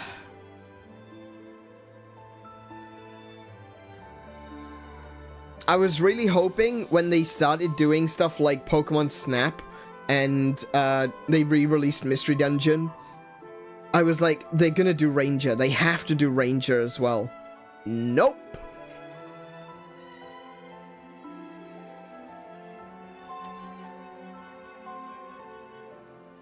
But yeah, I might do... Oh, Pokemon Legends Z. That one actually does look pretty good. I've been wanting to play Pokemon Legends Arceus, I just haven't got around to it, so I might stream that at some point. I definitely prefer the look of that one to... I mean, I played Violet. That was really disappointing.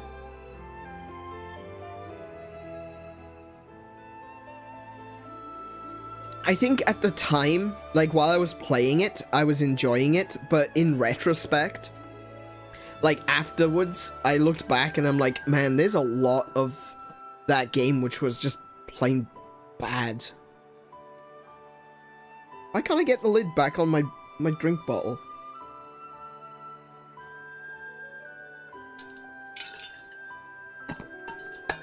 There you go. But yeah, there's I didn't enjoy... In retrospect, I didn't enjoy Violet as much as I thought I was enjoying it while playing it. And it was only afterwards that I realized that a lot of it felt like it was a grind, while at the same time feeling like a really easy baby game. I didn't enjoy it at all. No, I didn't even buy the DLC, that's the thing. I didn't even bother. I just gave up.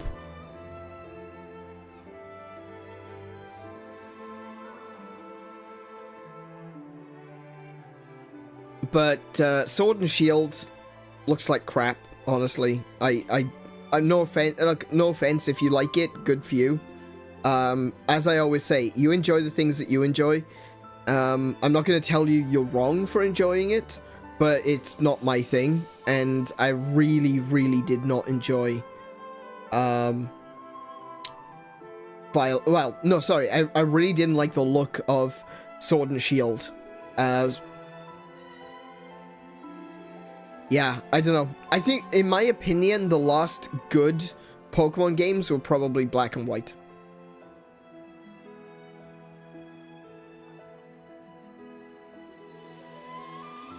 I haven't played Black and White 2, though, so I might play those as... You know what? I might just play the Pokemon games like Red, Gold, Sapphire, Diamond, Black, you know. Just go through them, Black 2. I might do that, but I probably will stop there. Oh, no, I'll play X. X was playable. I enjoyed X. I think that's... Alpha Sapphire was probably the last one that I enjoyed. Like, actually enjoyed. Sun was interesting. I liked what they did with Sun, that the gyms were completely different. I really liked that. I thought that was really amazing. I loved it. They changed it up a bit. But the rest of the game was just such... Oh, it was so boring. Oh my goodness.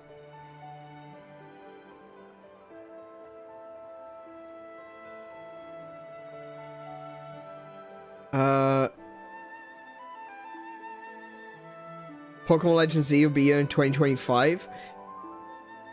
Is it 2025? Next year? Oh, okay. Oh, it gives me time to play some other Pokemon games, I suppose.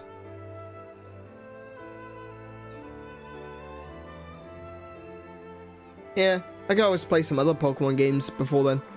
So, not a big deal. Yeah, I know. I used to be a big fan of Pokemon, see. Pokemon was one of those games that was, like, huge for me. I would buy all of them. I have Pokemon Red and Blue on my shelf, right? I have Pokemon, Silver. I have the originals, right? And I kind of fell out of it during Ruby and Sapphire. I didn't play the games, but I was still watching the anime, and I didn't really enjoy the Pokemon designs. That's one thing about the anime, is like you don't get a sense of the game, you just get a sense of the new Pokemon. And there was a lot about the designs of Gen 3 Pokemon that I just wasn't a fan of. So I never played Ruby and Sapphire until much later on. But when I came out to Australia and I bought myself a DS, I bought Pokemon Diamond. And then when we bought Kiko a DS, she got Pokemon Pearl, and so we used to play together. And then later I got Pokemon Platinum, and I played through Platinum again. And those games are fun. Those are some of the best Pokemon games in terms of like straight mechanics, and they were improved with Pokemon Heart Gold, Soul Silver. I think that's probably the peak of Pokemon, is Heart Gold, Soul Silver, in my opinion. I felt like Black kind of stepped backwards a little bit. There was a lot about Black which I felt was good, but there was some things about it which just felt off. Like, because in Pokemon Gold and Silver you can walk around and there's a Pokemon following behind you. I thought that would have made perfect sense in Pokemon Black because of the whole thing with the bad guys, right?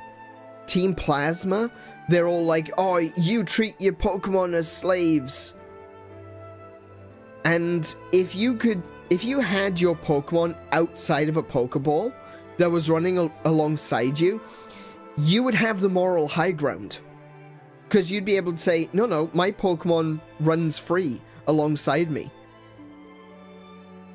I don't keep my Pokemon in Pokeballs like you do, Team Plasma.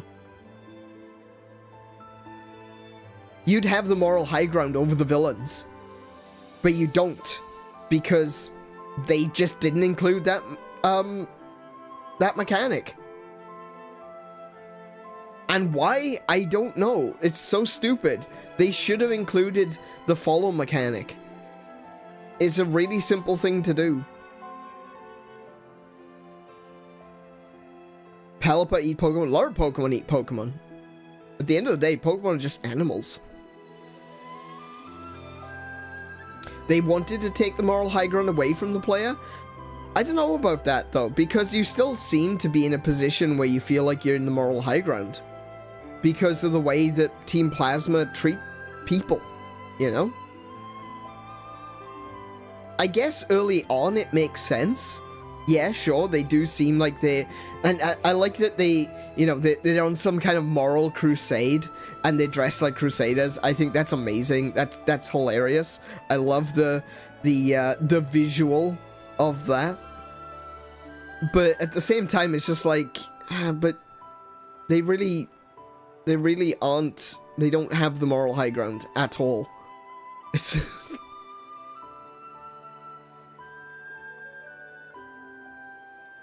It's over, N. We have the moral high ground.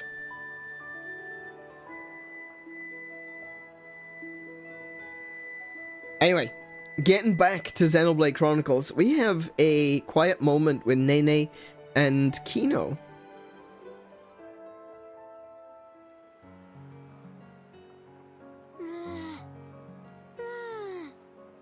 None here either. Why no one has sweet wasabi, Mary. man? Kino always rants so frequent about sweet wasabi. Now head of Nene feel like full of sweet wasabi. Mama, Kino desperate. Kino. Poor thing. Nene have good brainwave. Huh? Kino, beloved sweet wasabi of Kino. Kino should imaginate it. Imaginate? Exact. Love of Kino for sweet wasabi be put to test by how well can imaginate inside noggin. If start imaginate, Kino just get double of hungry. Same. It's not problemo. If imaginate hard will be like having sweet wasabi right in front of eyes. From there, Nene have good plan of action. trust insist upon. Mama? Okay then. Kino will trust.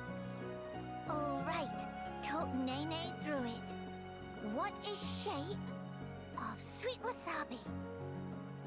To be fair, he kind of looks like a sweet wasabi. Wasabi is small, thin long, and also a bit lumpy. And what is color? Plantsy, but to eyes of Kino, it also looked twinkly, sparkly. Aw. Mimi, that the stuff? We stan wasabi on this channel. Smell it smell of? Just from remember, Kino drool. Oh, he's making me drool, actually. Nene also Oh, drool. man. I don't have my wasabi peas. It almost like Kino tastes sweet wasabi, just like it here, even though not here. Mm. Mm. Okay, next, time to eat imaginated sweet wasabi. But if just eat, atmosphere not quite right. Kino play Hirapod, and Nene be trusty psychic, who gathers sweet wasabi as tribute for Hirapon. Nene will give Kino sweet wasabi, so Kino can eat and enjoy. Kino can Nene's such a good big sister.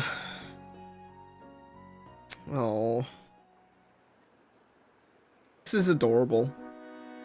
Mimi, noble Kino, behold, is sweet wasabi that Nene picked. Please to eat and be hearty. This most delicious experience of eating life. Brave Kino, this unworthy psychic travel all across Bionis. Even had to play tag with Rockport one time. Oh dear. Insist upon that amazing! Nene overcome many a scuffle scratch to obtain Nene and Kino like rainbow popcorn. I mean, you're not wrong. Every last bit, including steps. Mmm. Oh no, he's actually eating the grass. Nene, stop him. How is flavor? Hereupon Kino. This. Meme? Kino needs a few more bites. This.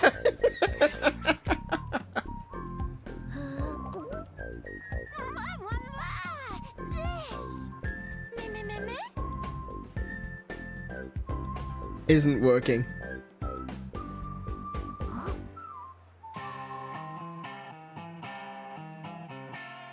This just no can have any flavor. Kino, lack of imaginating his fault. It's simple Nene wants. No flavor is no flavor. Oh, brother pun. It's heckin' raw. Smell of tasty morsel. Must be delicious snacklings nearby, Kino, but meh. Kino thinks so too. Nene just thought hunger was catching. Sister Pun is good snuffler. All right, we go in search of tasty crumbles. Let's go. Metza go. Wow. Amazing. Okay. Ah. Oh my god, these two are adorable. Alright, what else have we got? There's 3 down here, so we'll start here. I strongly doubt it, but I wonder if this one will actually tell us about Agni? Because this house here is called Agni's birthplace, and we've also been to Agni's tomb, and there's another place as well that's named after Agni. But we don't actually know who Agni is. All we know is he's a giant. Oh, oh my goodness.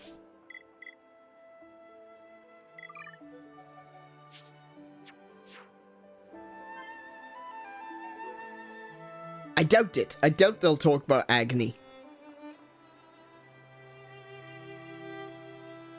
Miss Melia, everything. I just realized what her her headdress is made I of? was pondering the shape of things that are to come. It's made of ether crystal.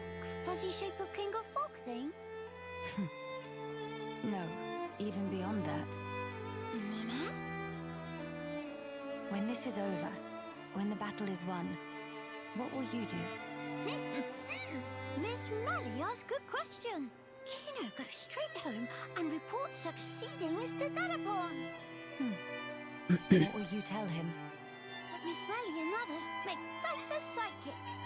Sidekicks. Kino mean friends. Was slip of tongue. Miss Melia, please. No scary face. Just a joke. Mama, please not to intimidate Kino. You wish to be a hero, Pon, yes? If that was enough to startle you, you've got a long way to go. That's true. And yet, I hardly think you need to feel hurried. This journey we're on is a certain first step on the way to achieving your dream. I know you will have many chances to prove yourself yet. Also, Oh yeah, I think Tim, you've no, got a you're very right. fine Yeah. future pursuing your goal. Oh, then Kino already mighty hero Pon? If you're asking that question, it's a sign you are not. Miss Melia make no sense sometimes. What will you do after you speak to Ricky? Mama, what Miss Melia mean? As laudable as it is to have made new friends, surely it is but the first step to herodom. Mama, sidekick, friends is all Kino thought of so far. After Dadapon come back from adventure, he boldly brag about bring back many friends and have great success. So then, Kino also want to tell about how Kino make friends. That not enough reason to want. What really counts is inside you, but you still have much time. Perhaps it would do you good to think on it a while. Miss Melia not just tell? Miss Melia's such a meanie. Also, what is mean by still The- have much time? The most important lessons are You know learnt, that's King of not Fog taught. Josh? You are forgetting something. The Junks is quite severely damaged. I expect we can repair it, but it will not happen overnight. Nah, that did slip mind. But everyone expects big return of hero Pon Kino. What Kino going to do? Have ambitions, want travel to far land, talk to many much people, and then helping Wing if some in distress. What to doing? What to doing? Magnificent plan of Kino, encounter unplanned delay. Miss Melia, please to helping Kino. I see you've taken my words to heart. Mama, what Miss Melia mean? To think, it was only a little while ago you were hiding behind Nene. You've come very far in such a short time. Helping those you encounter, no matter the problem. You've become quite forthright in our travels. Indeed, striving to make your dreams come true is a powerful thing. Definitely. Now, so Miss Melia explain? Well, being told the answers does not equal learning. There it is. How about this? Why don't we think on it together? Mama, Miss Melia nice to Kino after all. There it is. Just being told the answer is not the same as learning. That's why there's a difference between knowing and understanding.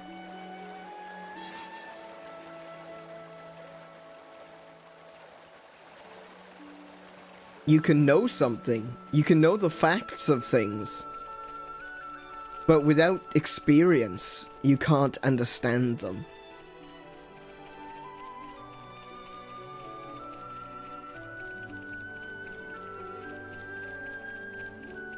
Like, anyone could explain to you how to change a light bulb. But until you've done it yourself, you couldn't really teach someone else, could you? You'd be able to say, you know, the light, you unscrew the first one, then you put another light bulb in, and that sounds simple enough. But that's assuming that it's a screw-in light bulb. What if it's a bayonet?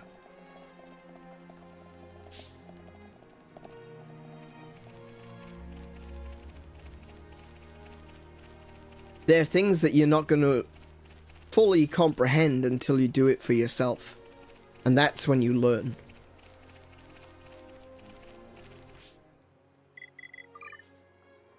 Let's see, where are we? Oh, we got one over there. And we got one there and one there. So we'll go off to the edge. I believe this one is... Oh no, we did the one which was Shulk and Kino. I don't know what this one is.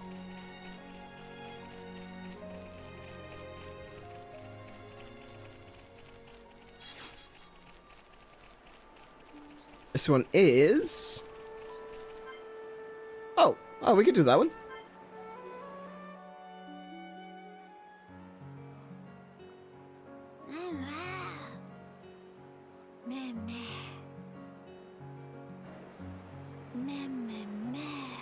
Meh, meh, meh.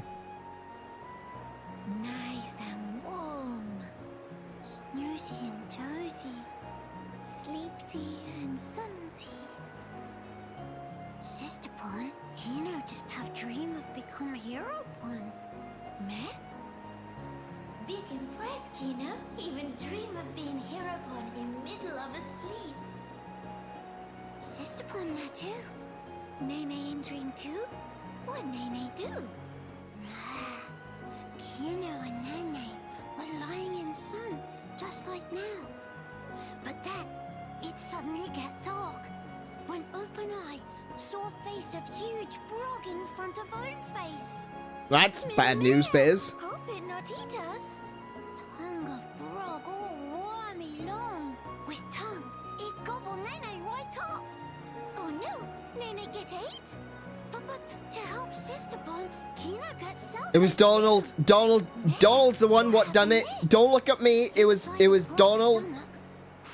He's the one that's been threatening to eat them this entire time. Day of happy. How very lucky to be Brog food. No, wait. How we get out? Kino and Sister Pon ate own fill of pollen orbs. Ate till full. It sound like dream.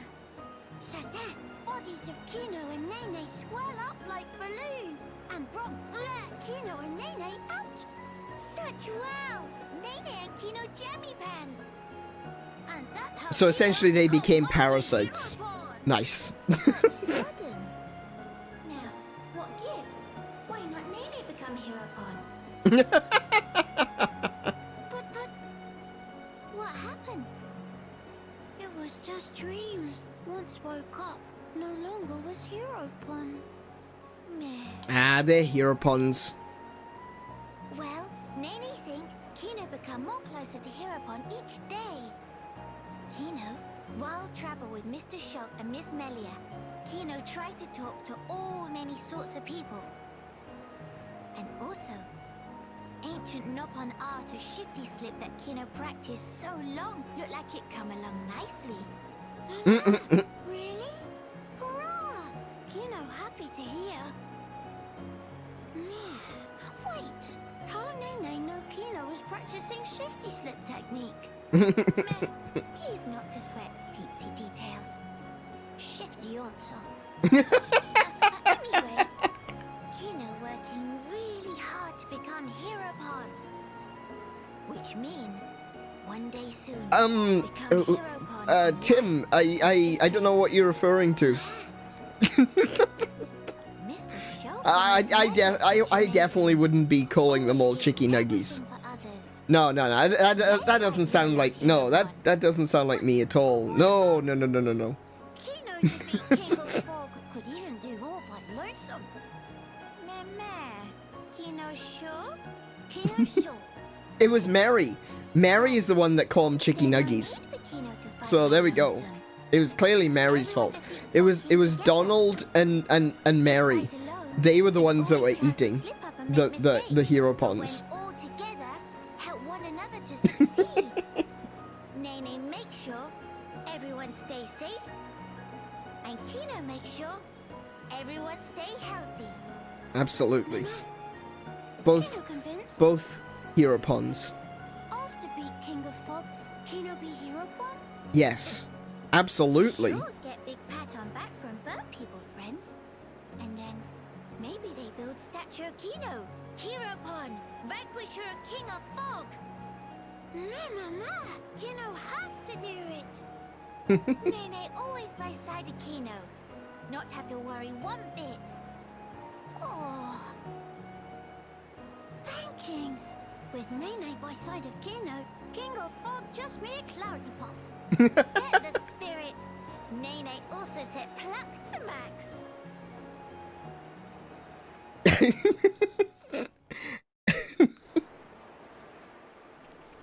No. It wasn't me. No. No, I don't think so. I don't believe that is the case. But if you want to try to prove me wrong, feel free to go back through all of the videos for Xenoblade Chronicles and all of the videos for Future Connected, and maybe do some little bit of, make some clips perhaps, or do a couple of tags, you know, just get me a few more views, you know, that sort of thing. No, not equipment. I don't change. Oh. There we go. Okay. Where's the next one? We got one in the town and one behind the town.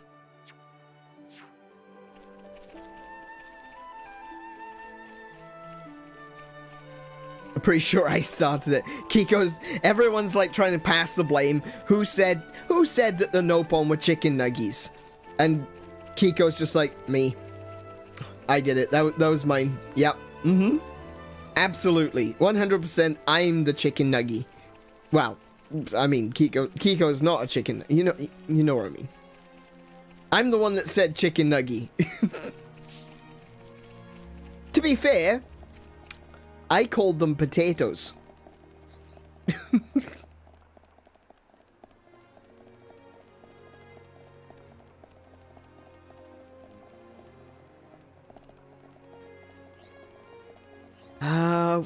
Wait, where's the other one? Oh, wait, is that gonna be, oh, that's up, oh, I know where this one is. We haven't actually watched this one, but we have been there before. Because it's right at the top. I think it's between Shulk and Melia. Or not the top, I mean, but like round the side of this mountain. Oh, maybe it is at the very top.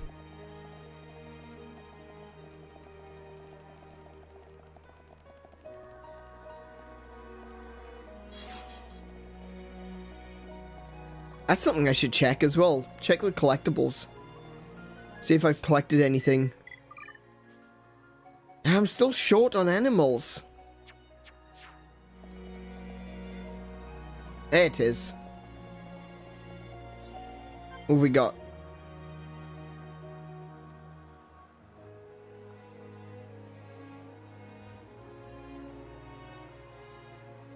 Where? What?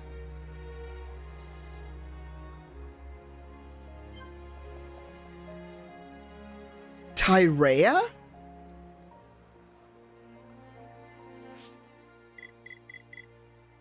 Okay, I am really confused now.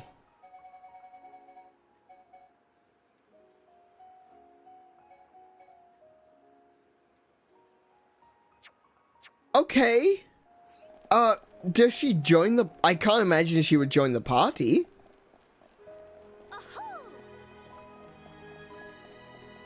Hang on. So I've only got 2 left.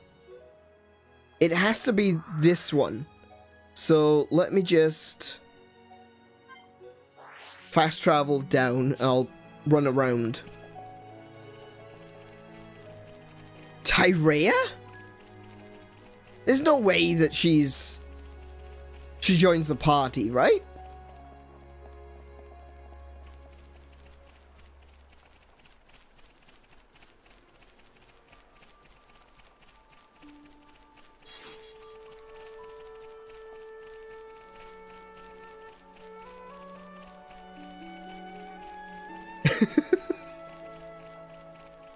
Game used Confuse on Nyrin. It was super effective. Yeah. Oh, wait. Hang on a minute. And chat used Distraction on an Nyrin. Was super effective. Is it down here? Oh, please don't tell me it's actually up. Oh, no. That's the one we were just at. So, it's gotta be back here somewhere? Meho. Ah, there we go.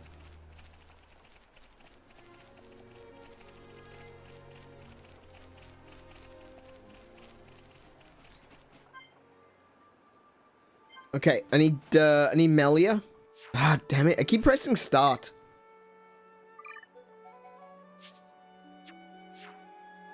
Like, I know that in classic JRPGs, X, or in the case of a PlayStation controller, triangle, is usually the menu. Wait, is it X? Hang on. Whatever the top one is, right? But it doesn't have to be. We've got start menus. We can have. It doesn't need to be two separate menus, guys.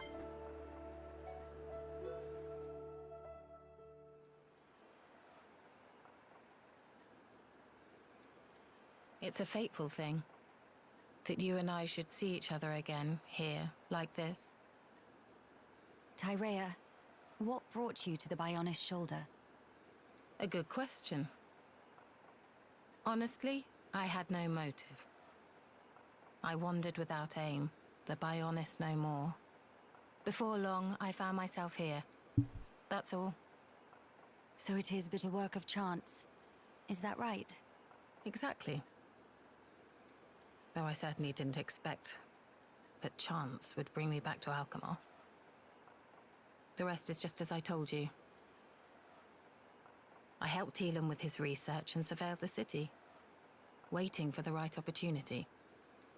So then, you're saying you remained here in order to win back the capital, yes? If I'm honest, I have to admit, I did consider it. At least until the Fog King appeared. And then? She's really beautiful, isn't People who she? still live here. When I showed up, I was a dead woman walking. But they took me in without question. People like that, falling victim to that accursed monster. It doesn't bear thinking about. That's why. You feel yourself indebted to them, right? Tyrea, you've changed. Have I? Have I really? Tyrea, if it's all right with you, why not come with us? Melia. We can't pretend the past didn't happen. I know that. But still, can't we at least band together? Maybe we do get her in the party. Oh, never mind. Is that so?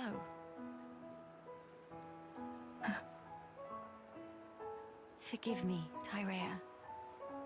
It was thoughtless not to consider your feelings. You must see me as your mother's killer. You misapprehend. That's not at issue here. I just don't I do. understand. Tyrea's strong. What do you mean? Not strong enough to beat us, because we kicked What her don't ass you already. understand? But yeah. I simply... Since the day Yumea drew her final breath, I've lost sight of the path I should walk. It's still the same now. What can I focus on? Where should I go? What will bring meaning to my existence? Even my staying here, when it comes down No, to it, that was I'm Lord just Thea. resigning myself Her to mother winning was the the king's consort. That's wrong. The Melia, first consort, I believe. you continue to misjudge me. I have not changed. I've never known anything, not even my own desires. She was the one we fought in the tomb. I've never had anything remotely resembling your brilliance. Everyone, and I mean everyone, feels doubt. We lost sight of the King right Kong. path in the Great War. We all did, not just you. I did as well. Nay, I still do now.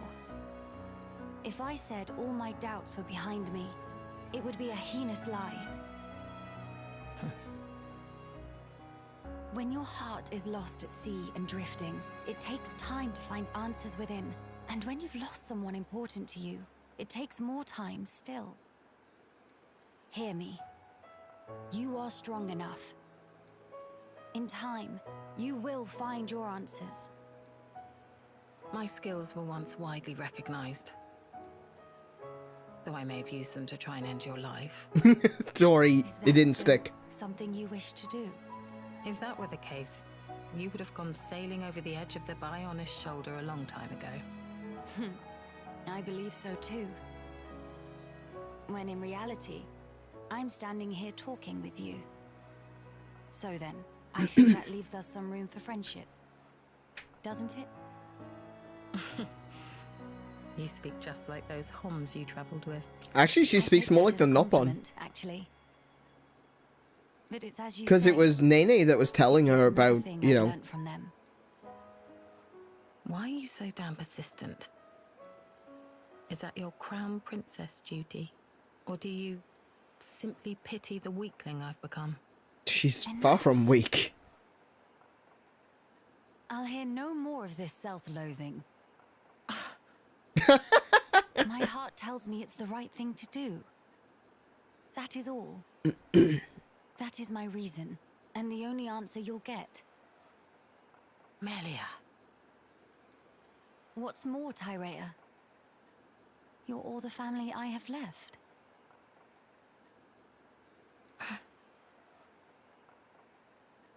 Listen, And she's all the once we have family that dealt with the Tyrea matter has at left hand, as well. would you please give me your answer again? As far as we're aware, we don't And know what if if she I had any cannot other give you- siblings. The answer that you're looking for. I will respect whatever conclusion you arrive at, so long as it's one you can live with. Don't get your hopes up. Fine. That will suffice for now. I'll be waiting, Tyrea.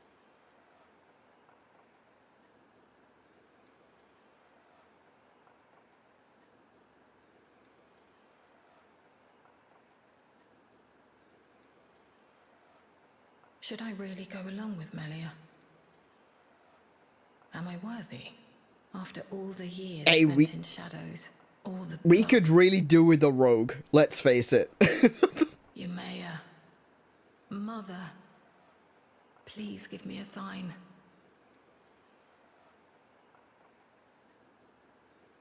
Right, so their family situation is really awkward because Tyrea's mother... Tyrea was born to Yumea and an unknown man, right? Another Hyentia. I don't know whether he died or whether he's out of the picture for whatever reason, but her father is gone and she became first consort of the king, right? So Tyrea isn't actually related to the king.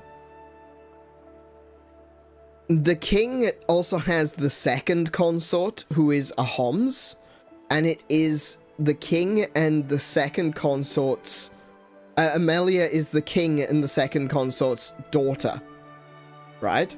So even though they, Tyrea's mother and Melia's mother are married or were married to the king, they're not actually related. There is no blood relation whatsoever. And this is what Nene was saying, is that it's the same with her and Kino, because Kino is adopted.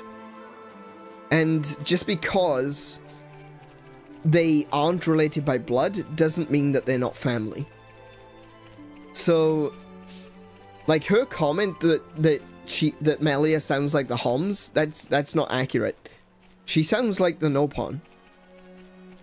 Because the Nopon don't really have a strict, or they don't seem to have a particularly strict familial bond, you know? It's not like you have to be blood relatives to be family. And they will gladly take others in. Though for Kino is really sad because Kino feels like he's not their real sibling. And that was one of the fears that Kino had earlier on.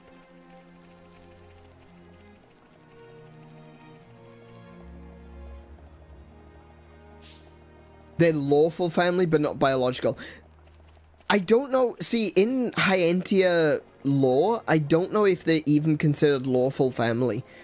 Because Melia's father is the king, it would be a lot more strict. So Tyrea wouldn't be able to receive the crown, for example. So that's probably the reason why she was an assassin, was because she couldn't be considered a part of the royal family.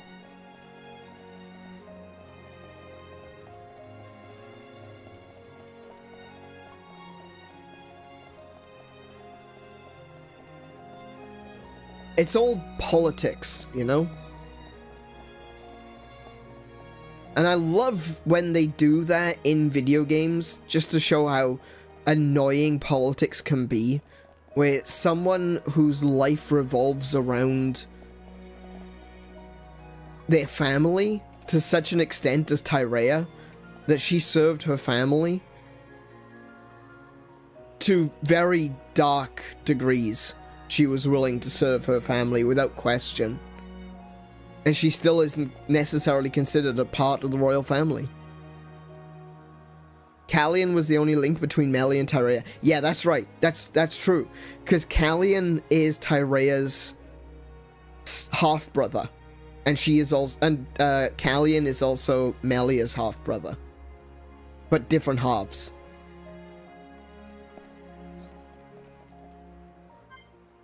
Here we go.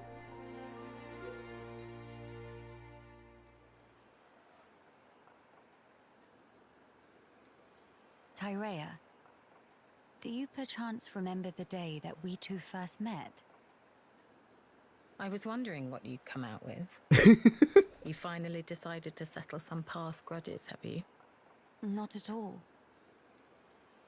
I just found it quite moving. Though we crossed blades, oh yeah, that's another thing. Here we are, standing the battle in the tomb was the first time that Tyrea met Melia. They were kept separate. Quite. Getting over all that was a minor miracle.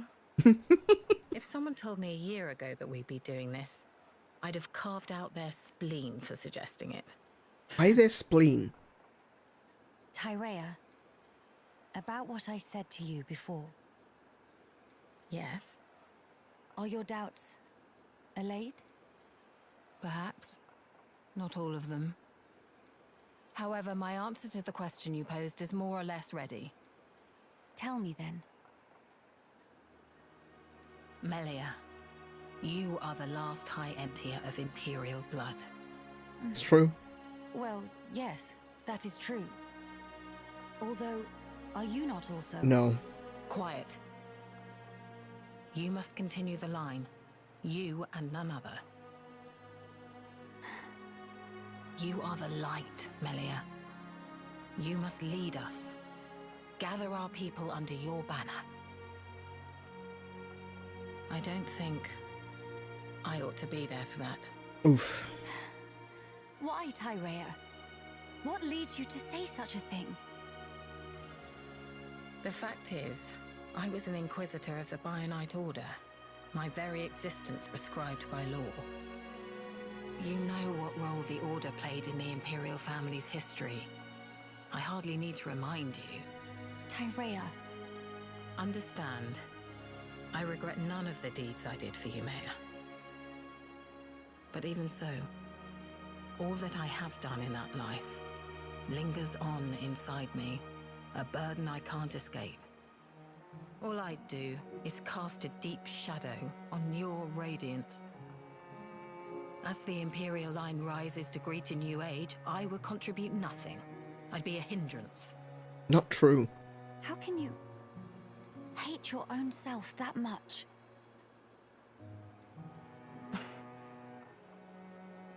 If that is the answer you wish to give me, then it would be wrong for me to speak out against it. But I will say this, Tyrea. Imperial blood yet runs in your veins No, too, it doesn't. as does the mixed blood of a Homs. What? Wait, We what? are no different. How could we be? She's not mixed At this blood. point, it doesn't mean Look a at her damn wings. You're wrong. Oh, I mean, maybe in the thing. past Stop talking. generations. I told you not to get your hopes up. Can it really be your intention to keep blaming yourself? Why? Why won't you turn your eyes to the future? Is this what your mother would have wanted? How dare you? You didn't know Mayor. You didn't know my mother. Meh! Two of you, stop flaptraps! Here comes the wisdom. What are you doing here? That question very irregardable. Nene simply observes sneaky-like from hiding. Miss Tyrea, Miss Melia, Sister-Pon fight is counterproductive. What? Wow. It's better to hug and make up blinkety-snap. If not, Mama Pon, roll up sleeves, then everyone's sorry. Quit this clowning. We are not. Incidentally, Nene is older Sister-Pon, so even in fight with Kino, always make up swifty quick. But it's not because Mama Pon's scared into submission, okay? Actually, it's what Nene like to call mature attitude. Ugh, just thinking about make old scars and Nene itchy. But anyway, bottom line is fighting is bad. So, now is when pleased to hug and make up. Go on, say, sorry, Sister-Pon.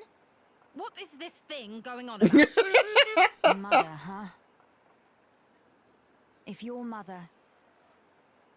If Mayor were here now, looking at us like this, I wonder what she would say. Hey, don't tell me you're taking it seriously. It's spouting nonsense. Not it! Nene's not thing. Nene's Nene.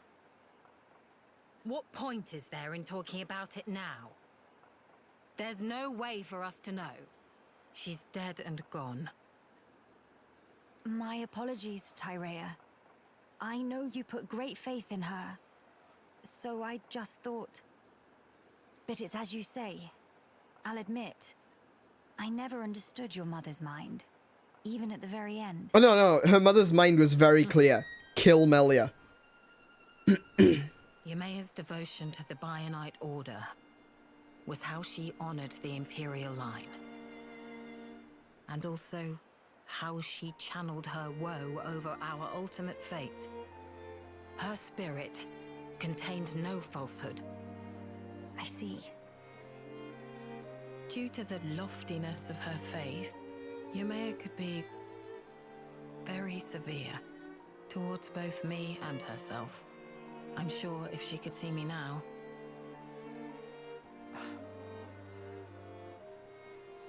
Attending at Ymea's side, serving her unto exhaustion was my whole life. Ymea's desires were mine as well. What's more, the blood that flows in me is in essence Tyrea? Ymea's blood and her will. Are they really doomed to just cease to be? Would Ymea really? Would Mother simply allow this?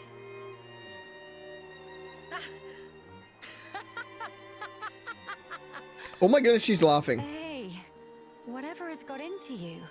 Has she finally cracked? If Ymea were here, if she saw me, saw us two, here's how she'd rebuke us. If you wish a future for the High Entier, you must do whatever is in your power. Huh? Changing one's way of life means negating your past self. I tried to change myself, And the path I walked until then, I disavowed. The precious path I had walked as Yumea's loyal retainer. Let me be me then. The Empress's your Shadow. And Absolutely. I'll do what's in my power. So then, you will not change your ways, but still walk alongside me. Is that correct? Yumea, Mother, kept me by her side for that purpose. She already showed me the road that I should take. I think I'd like to repay her by putting her will into action. For her, and for the future of the High Entier. I see. So that's the answer you have chosen. I'm glad that is your decision, Tyrea. You may be a fitting vessel to inherit the throne, but as a politician, you'll be much too slow for your own good. You got Yeah, blinded no, by I pretty agree. ideals and came to ruin. I could never face my mother. No, I'd never be so... Yeah, you Let's would. face it, you'll need someone to rein you in when you get too blinkered. Frankly, I find the suggestion somewhat offensive. All right. But in that case, I must make a pronouncement too. I, Melia Antiqua, Empress of the High Entier, by my name do solemnly decree. Be thou guardian, for our subjects and the race entire. Act the mistress of unseen shadows, and pledge thy very life to this throne. Swear your might, to my bidding, Tyrea. I accept. I will honor this commission, Your Majesty.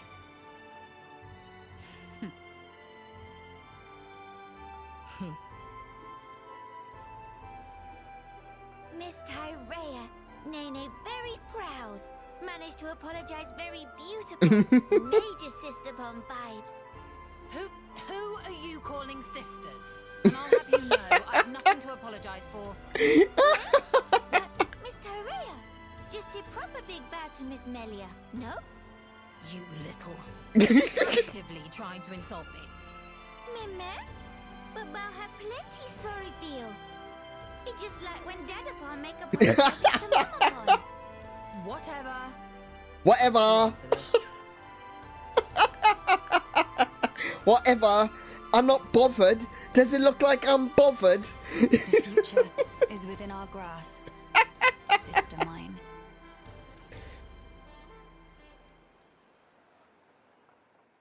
Oh, she's flying away. I don't know if she was meant to fly away, but she did.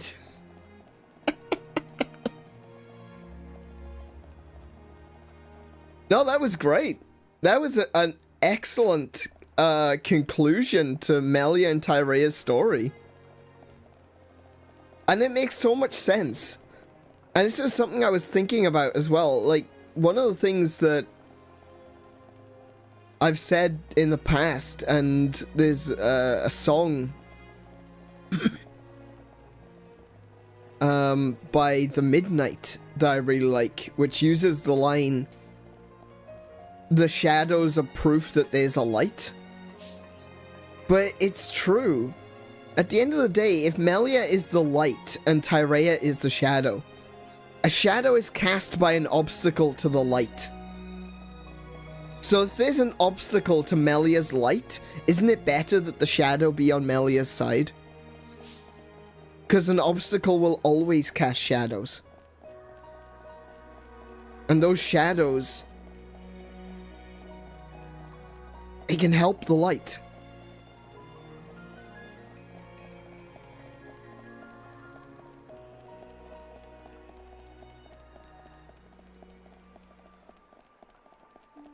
And with that, we're gonna take a...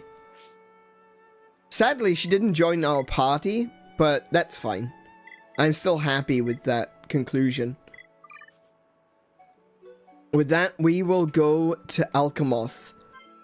And we will go and face the Fog King. We will finally put an end to this darkness that looms over what remains of the Bionis.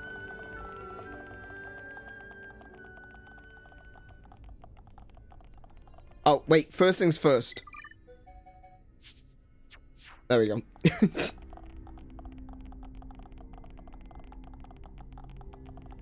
Yeah, it does. It really does show a lot about,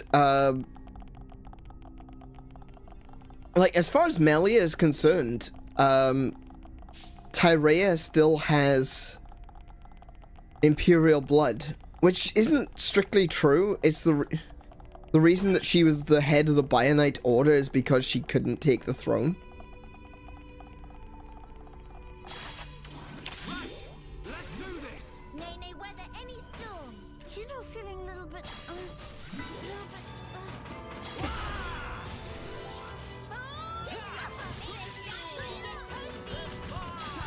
Let's get the Shadow Eye going. There we go.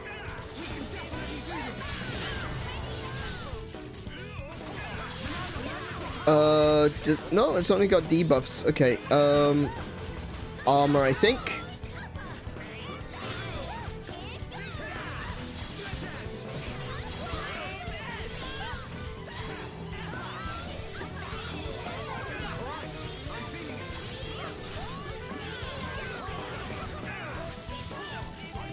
Ah, this is an easy one.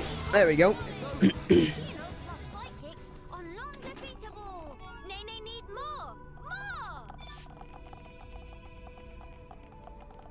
Oh, I have actually already been in here, by the way. I just didn't go up to the actual event. There's a few things in here, I believe. I think there's a... Oh, no, arts. Oh, I do need to check my arts, though. Yeah, there's a heart-to-heart here. At the mural.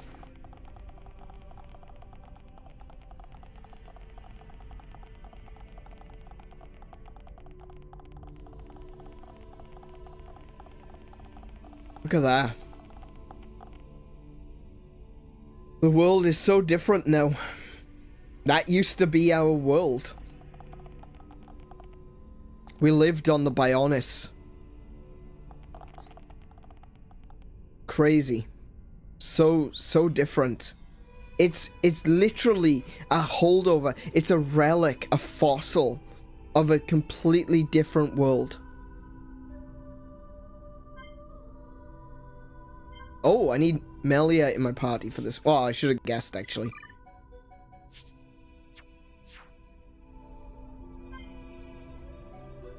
I see. Yeah, exactly, Kiko. Not long now, father, brother. With these two hands of mine, I will reclaim Alcamoth. Hey, Melia, are you nervous? Do not worry, Shulk. I'm just a little heightened. Trembling with excitement, one might say. That's good to hear. I suppose it's no great wonder, though. How about yourself? You've been given a big role to play.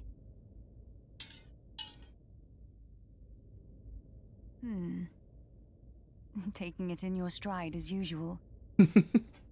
Well, I've been remembering our time on the Bionis shoulder. It hasn't been easy, but we found the refugees here. Got to know Teelan and so on. I'm glad we came. I see. If we can retake the capital, and then get ourselves back to Colony 9, that'll be us sorted. Sorted? Huh? That's right. We're just about there now. We've got this, you know. I'm sure. What's wrong? Is it really, though?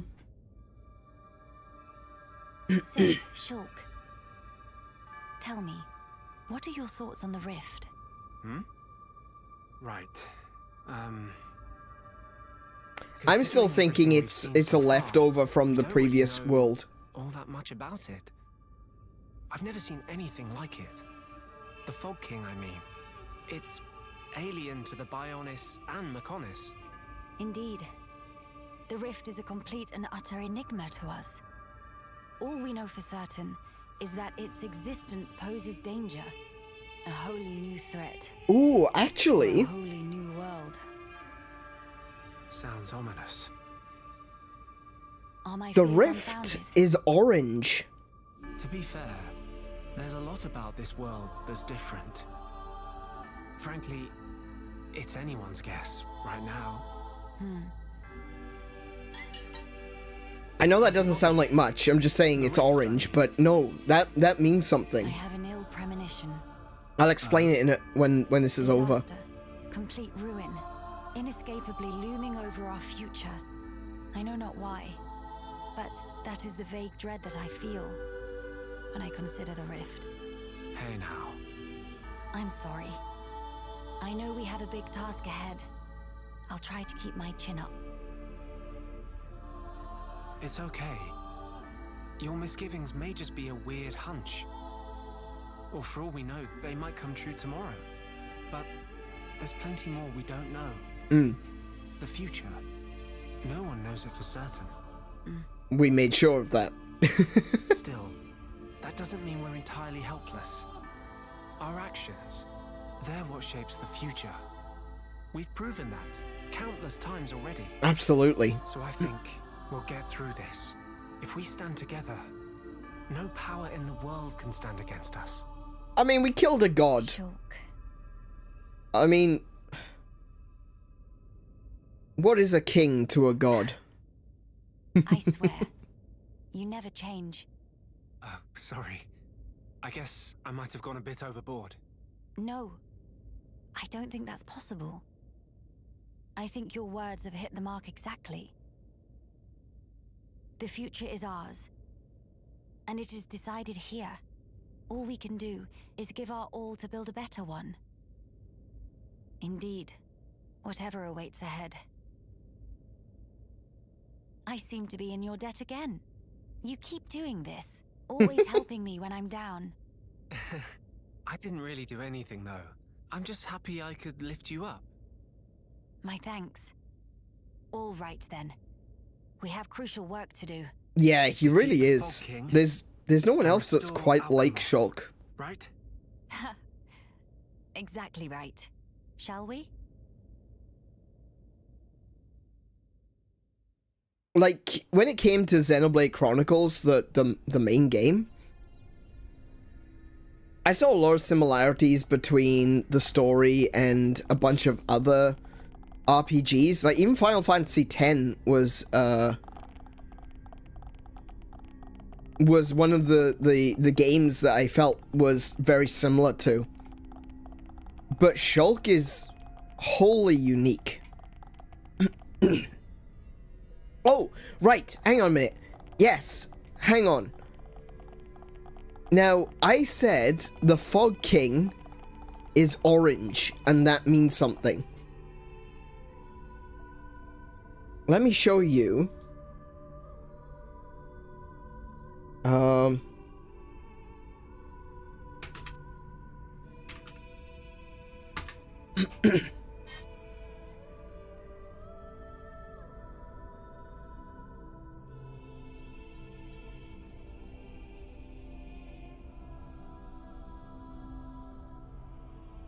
Let's see.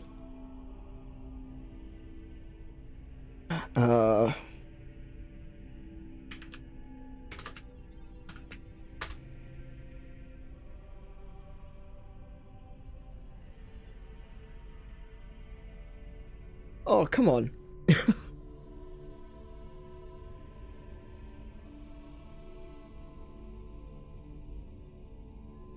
Why can I not find it?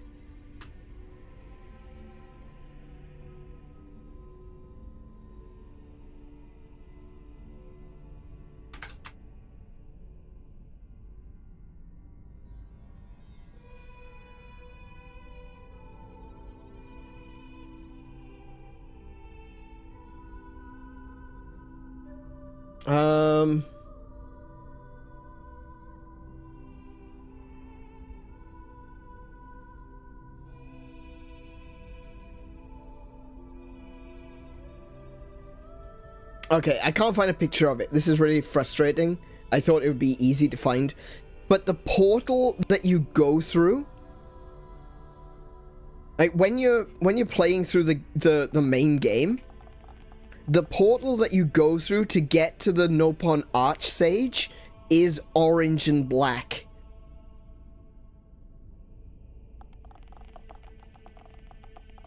And when they use the term rift, it just made me think of that.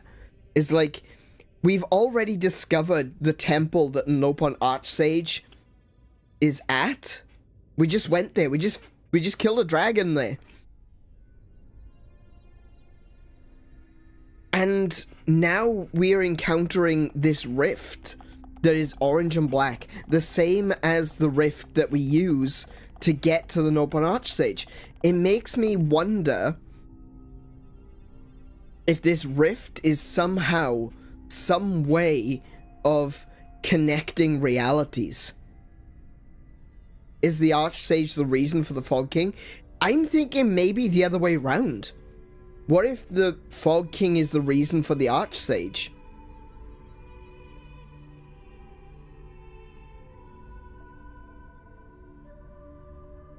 That power, that energy has to go somewhere. And it just makes me wonder, is the Fog King going to be... Is that rift, like they said, a whole new world, a whole new universe? And they're not just talking about where they are now. Whatever is beyond the rift, that may be a connection to another reality. This could be the connection to, well, it's called this story arc is called Future Connected. This is probably, very likely, to be the connection between the world as we see it now and the world that we see in the future. So, Xenoblade Chronicles 2, Xenoblade Chronicles 3, Xenoblade Chronicles X even. I have a feeling that Xenoblade Chronicles X takes place on this world. Or something very similar to it. I can't really go into why, because that's going to be a lot of explaining. But it does seem that Xenoblade Chronicles X may be this world. And I'd be able to explain it if we played Xenoblade Chronicles X. I can't imagine that we'll do that unless it gets re-released on Switch. But if it does, we could play X, and I could show you the reason why. But if you look at the landscape of X, there's parts of the Bionis and the Mechonis there. And that doesn't make any sense. Unless it's this new world.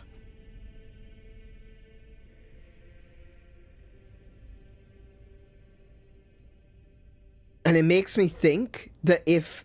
You gotta remember as well that Alvis said that he came from Earth.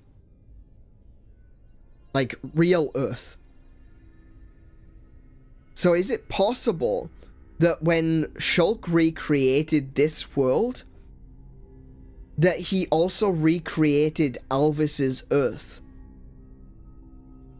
And if that's the case, then the humans could have left Earth as Shulk created it and come here for Xenoblade Chronicles X. There's a lot of theorizing that I could go into here, and I'm not gonna waste time. We're gonna jump on in now, and we're gonna actually go fight the Fog King. Let me just quickly... wait, no. No, wait, no. There we go. And we'll also save before going in.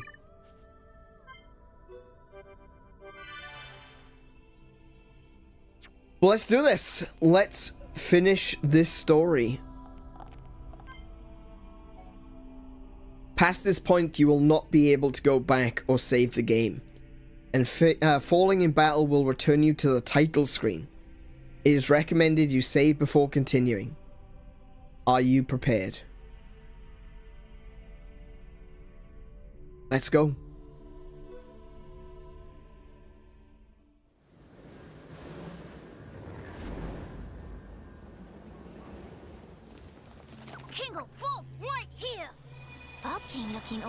foggy today. I would guess it correlates with the widening of the rift. It changes nothing. The time is now.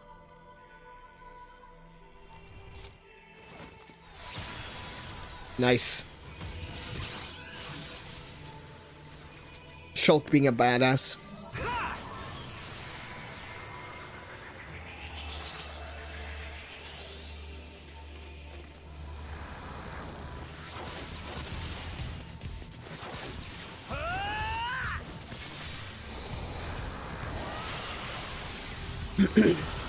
Well, I can hurt it at least.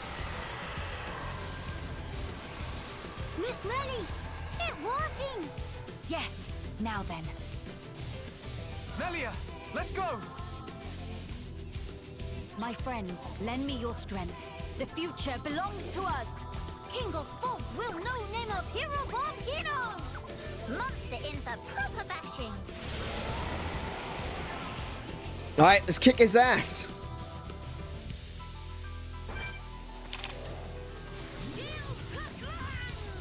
Oh, oh, oh, hello.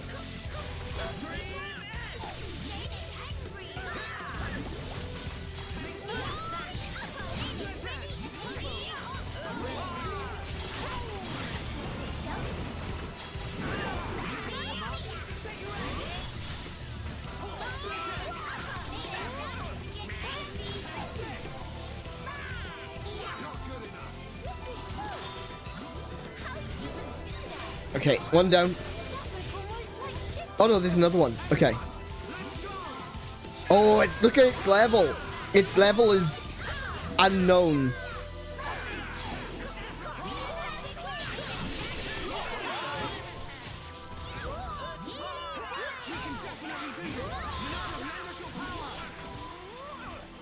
I can't really use Purge on it.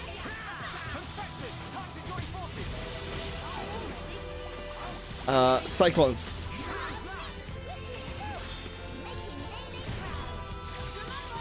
It's resistant to Cyclone.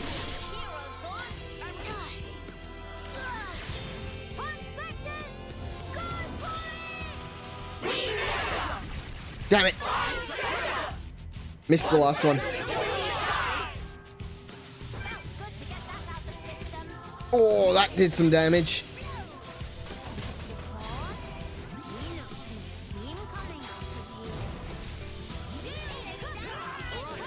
Okay.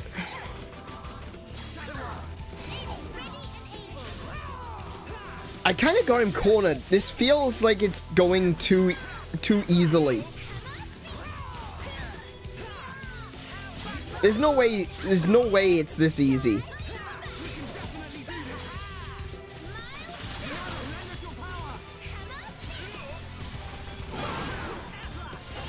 Oh.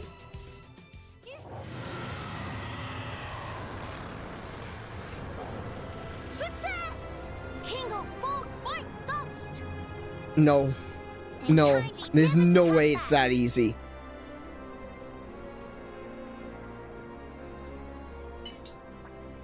Not a chance in hell. Shulk, what's wrong? The sky.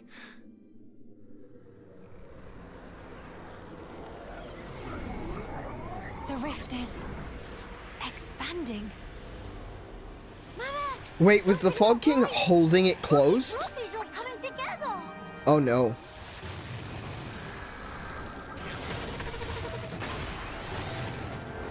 Oh dear, what the hell? Not take no for answer. What is the meaning of this? It must be drawing its strength from the rift. And now it's even bigger. As the rift is getting bigger, it's getting stronger. Oh heck, we should have just charged in really early on.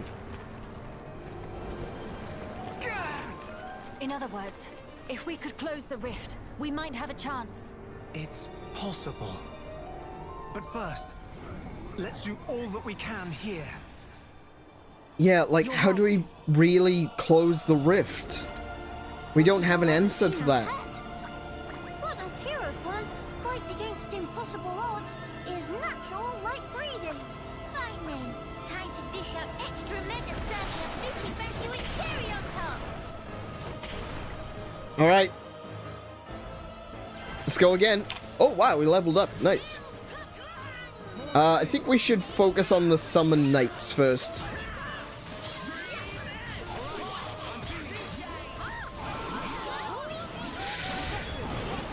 Oh, wow. Everyone just got toppled. That's not good.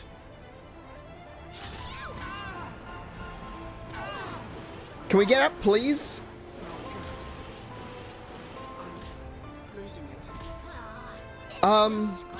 Really? That was a bit much, don't you think, game?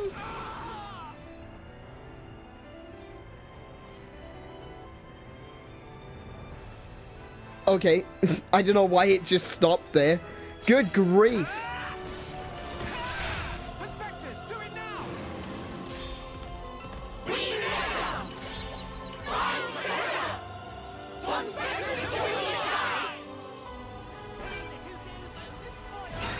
Extra chance. Brilliant.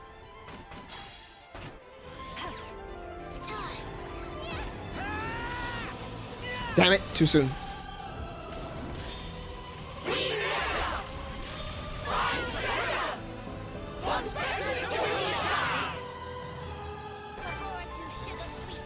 Nice, loads of damage.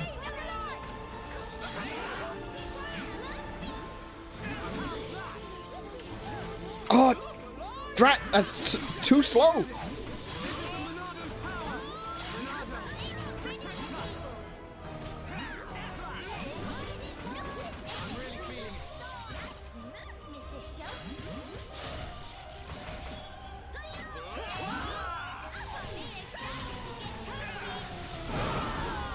Oh, okay.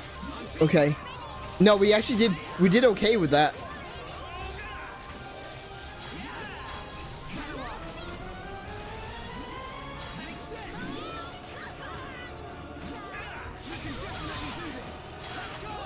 Keep everyone's armor up. That's going to be important.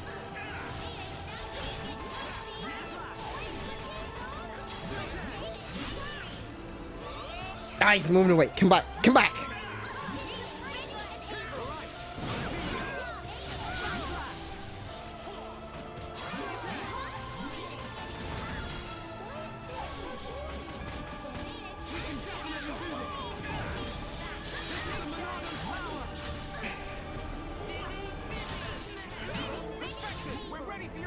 Yes, come on. This is going to be it.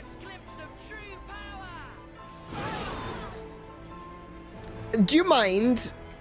You can't attack me while I am sitting here waiting for the Pond Spectres to react. That's not fair. That's not how JRPGs work, game.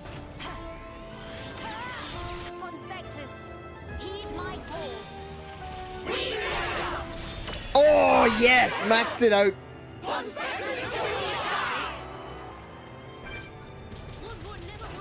There he goes. Fog King is down.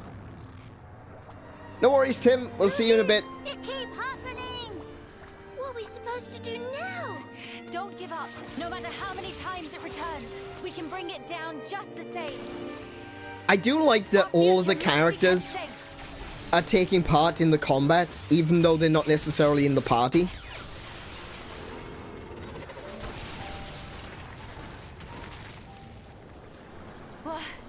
What? Telethia? Why? What? What on Bionis? The Telethia are attacking the rift? Melia, for whatever reason, those explosions seem to be distorting and destabilizing the rift. Incredible. They saved us. Is that? Fine. Time to finish this. Please, buy me some time.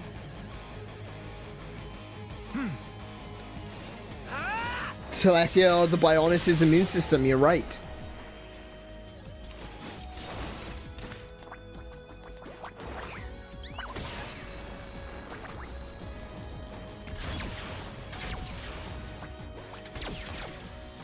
Grant me your strength, friends. People of Bionis, lend me your energy. Go on, Nene.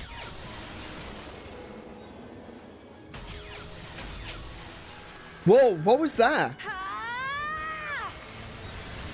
There was something in the rift.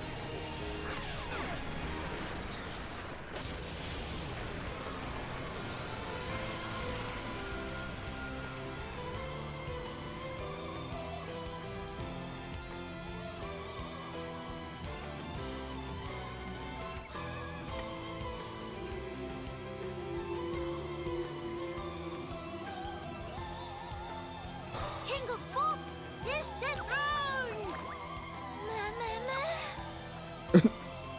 Big win for good guys! The future is safe. Finally.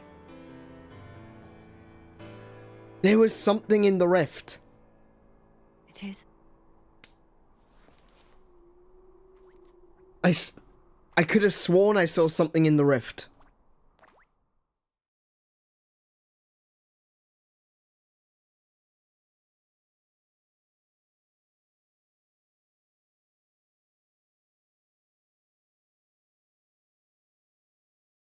It did feel a bit easy. Maybe I'm a bit over leveled.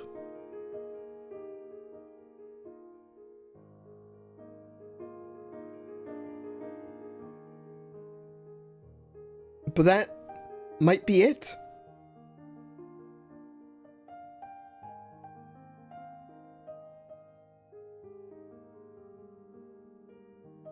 We did it. We beat the Fog King. We closed the rift.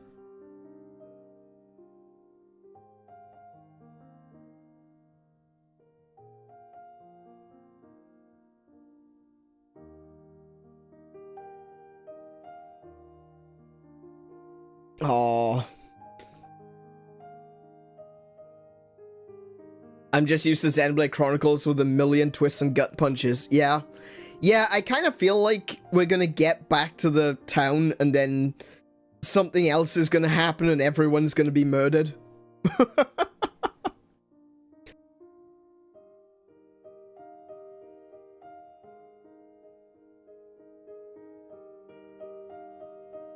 Yeah, right?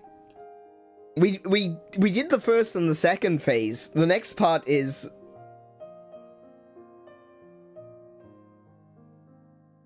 whether or not there's something else. I could have sworn I saw something in the rift.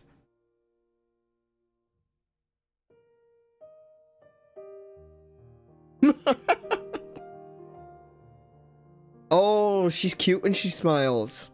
Oh. I mean, Melia is too, but Tyrea. Oh, that was adorable.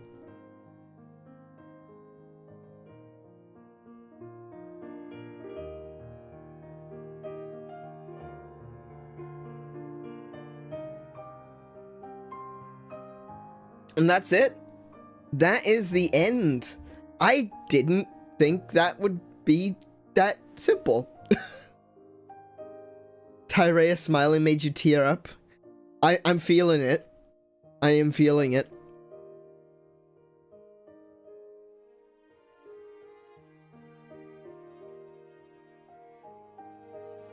We made it home. Hey, look.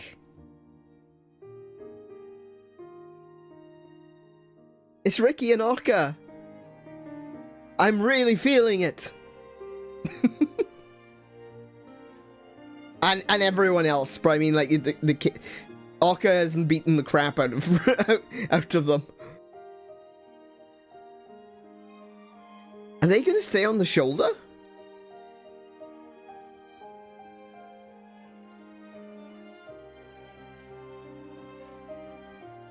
I wonder if there's a way to lower Alcamoth so it's closer to the ground. Oh, look, everyone's there.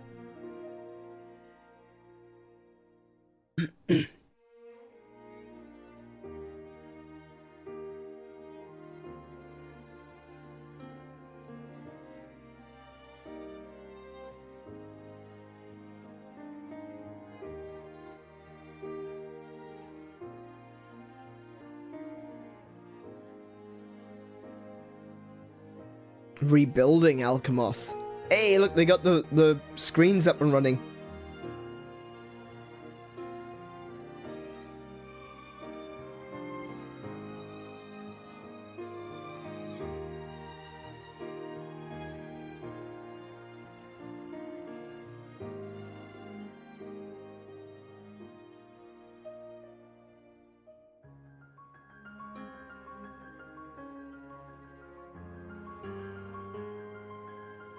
Hey, Square Tash!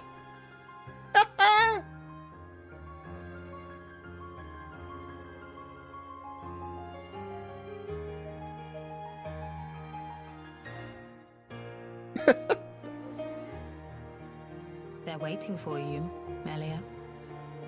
Does this world need a coronation? I just don't see the point. Don't say that. It is the will of the people. It will mark the birth of a new era. You'd also have been a fine choice. Yes, well. I'm occupied with my research, as you know, Empress Melia. Don't mock me.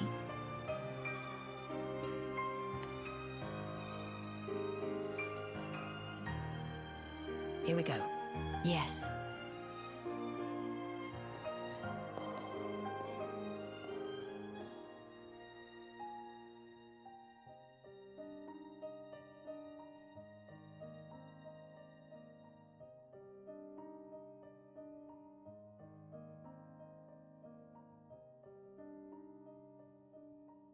And there we have it, ladies and gents. The end of Xenoblade Chronicles. Future Connected. Oh, do you know what? Kiko, you're not the only one. That last bit got me going as well.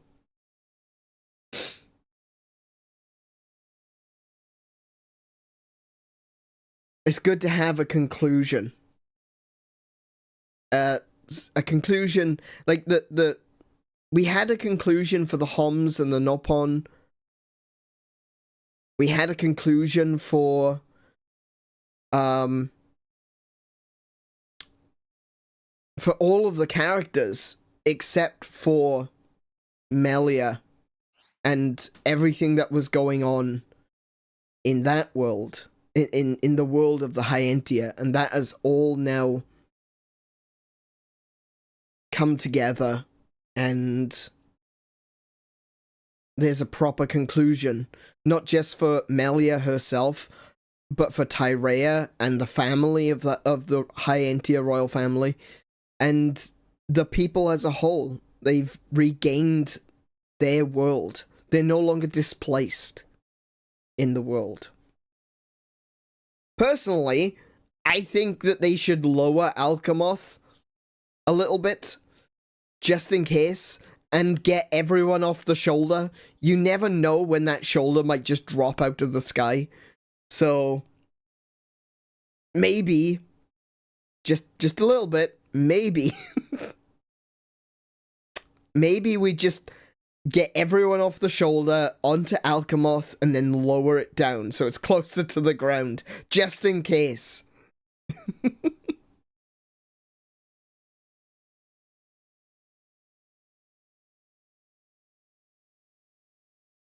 Go kill the brat that stole the throne from your brother.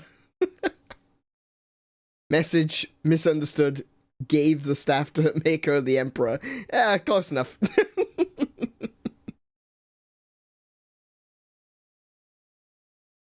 And that, yeah, I have another game to add to the list of games that I finished this year. I mean, this is really only the epilogue for Xenoblade Chronicles Definitive Edition.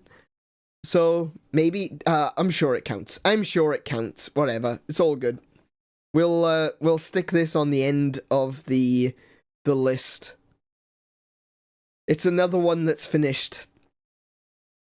Shulk's weapon looks like Shulk's weapon's look can be changed in Future Connected. The 8th challenge in the main game's time attack is unlocked. Master level arts manuals have been added to the main game's time attack item exchange, letting you improve arts up to level 12. Interesting. Oh yeah, because they would randomly drop before. Okay. So by finishing this, we get a little bit extra in the main game.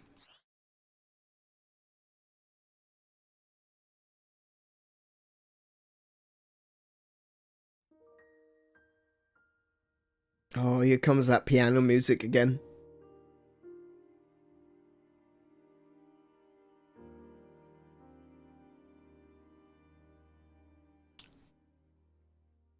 I think that was a really good outro. That was a good ending.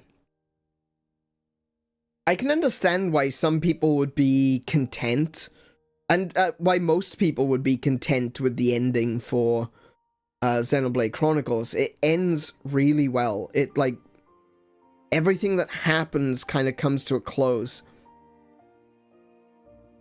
But it ends with kind of... It ends in a way that's somewhat open-ended, you know? The world is renewed. Everyone is working towards building a new future.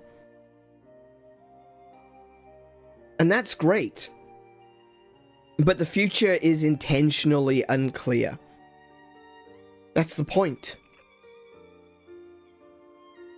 The battle at the end of Xenoblade Chronicles was us winning our right to choose, our right to have our own fates decided by ourselves.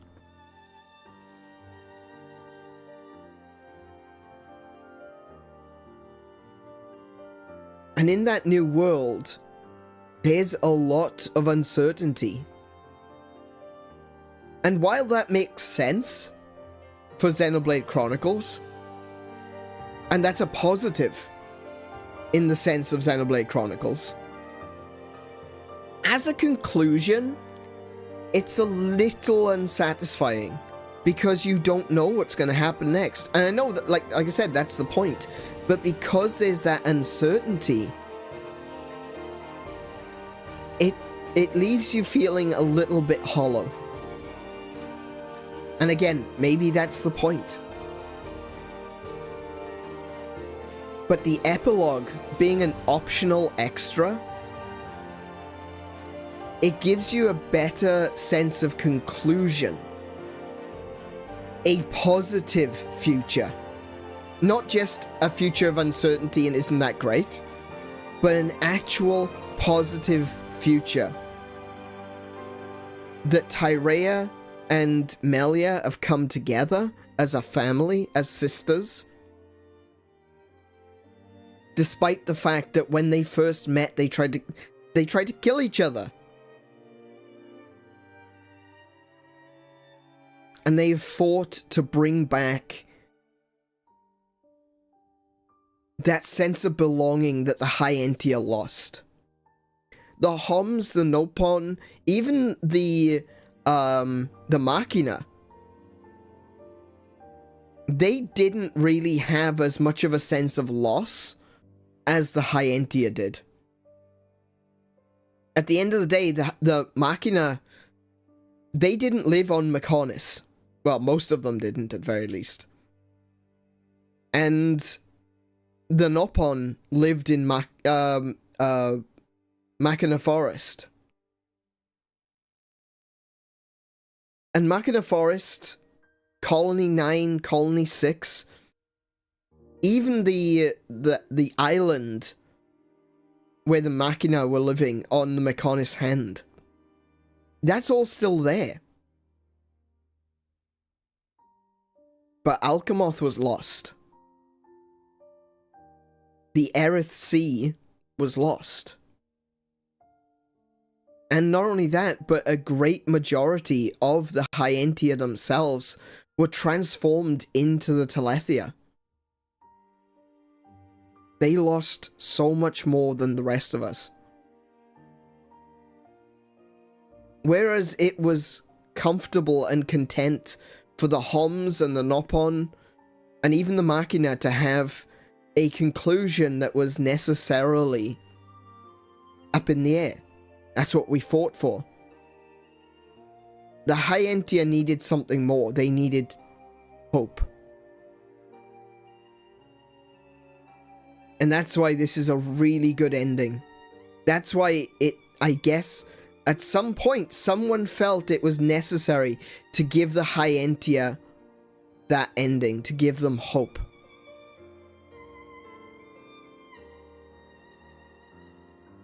And they did a really good job.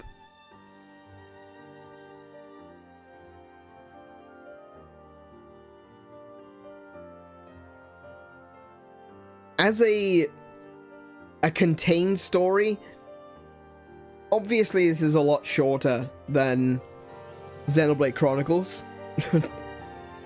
A lot shorter than Xenoblade Chronicles. And there's a lot less content. So, like, if I was to grade it as Xenoblade Chronicles, you know, as its own thing, as Future Connected being its own thing, it's short, you know? It's very dumbed down from the main game. But as an extra, it just elevates the whole thing. It elevates the whole story.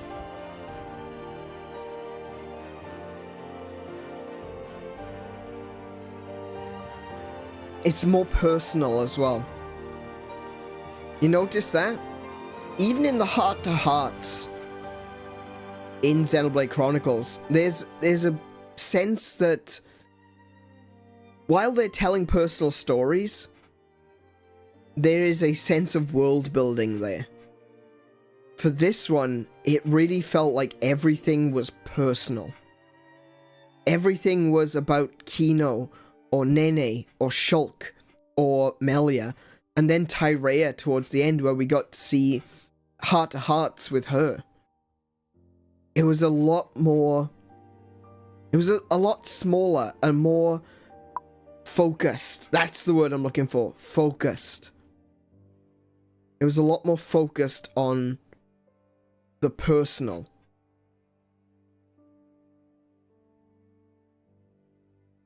It was really good. I really enjoyed this. I've really enjoyed this one. Kika says at the end of Xenoblade Chronicles 1, it did feel a bit empty for Melia. So this was nice to tie up the loose ends for the Entia and their displacement in their home.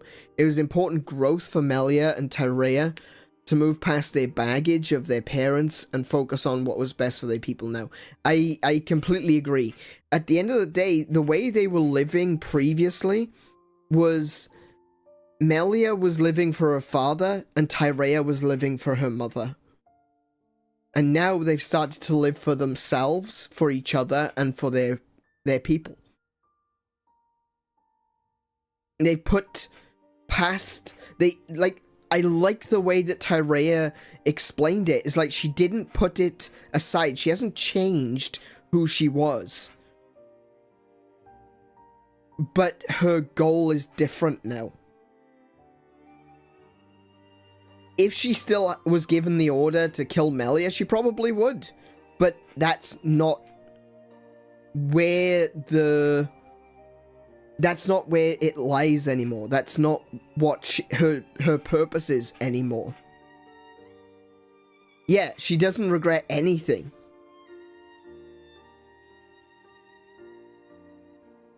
Oh, hey, Pao, welcome to the stream. Yeah, we just finished Future Connected.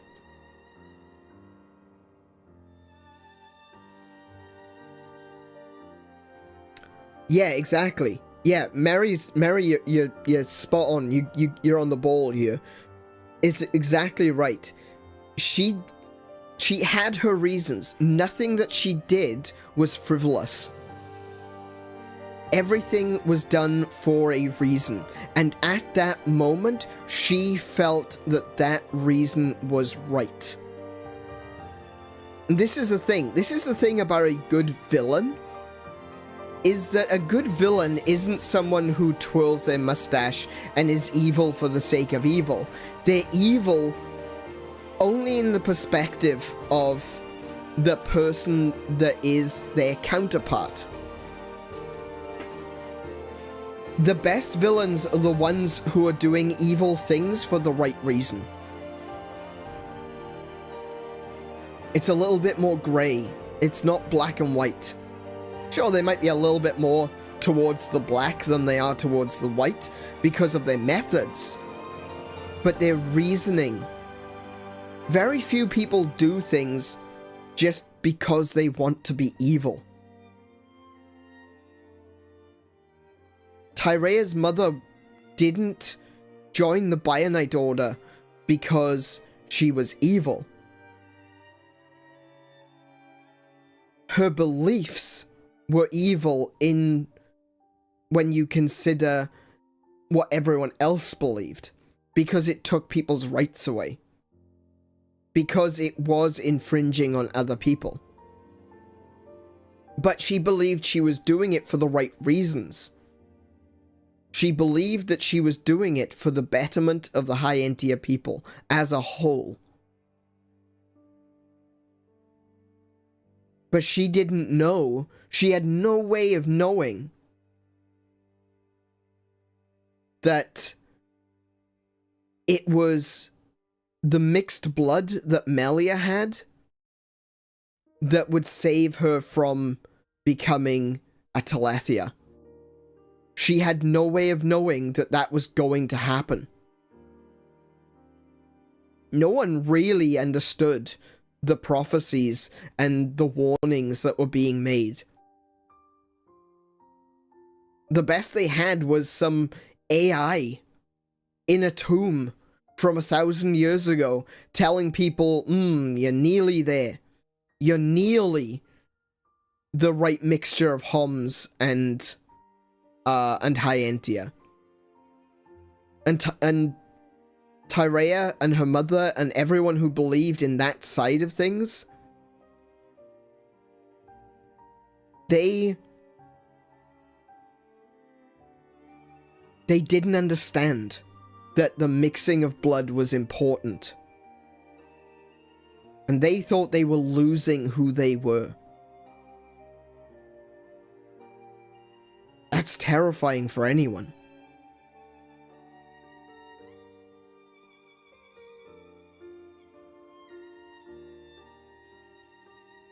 The High-Entia story is arguably the more interesting than Shulk.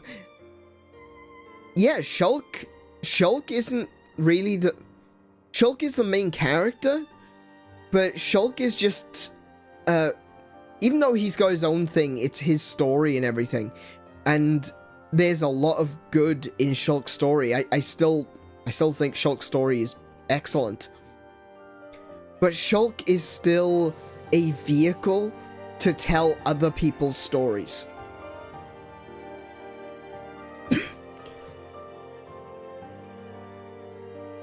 Shulk and Reyn are the vehicles by which we learn of Shala. Is the vehicle that we learn about what was his name?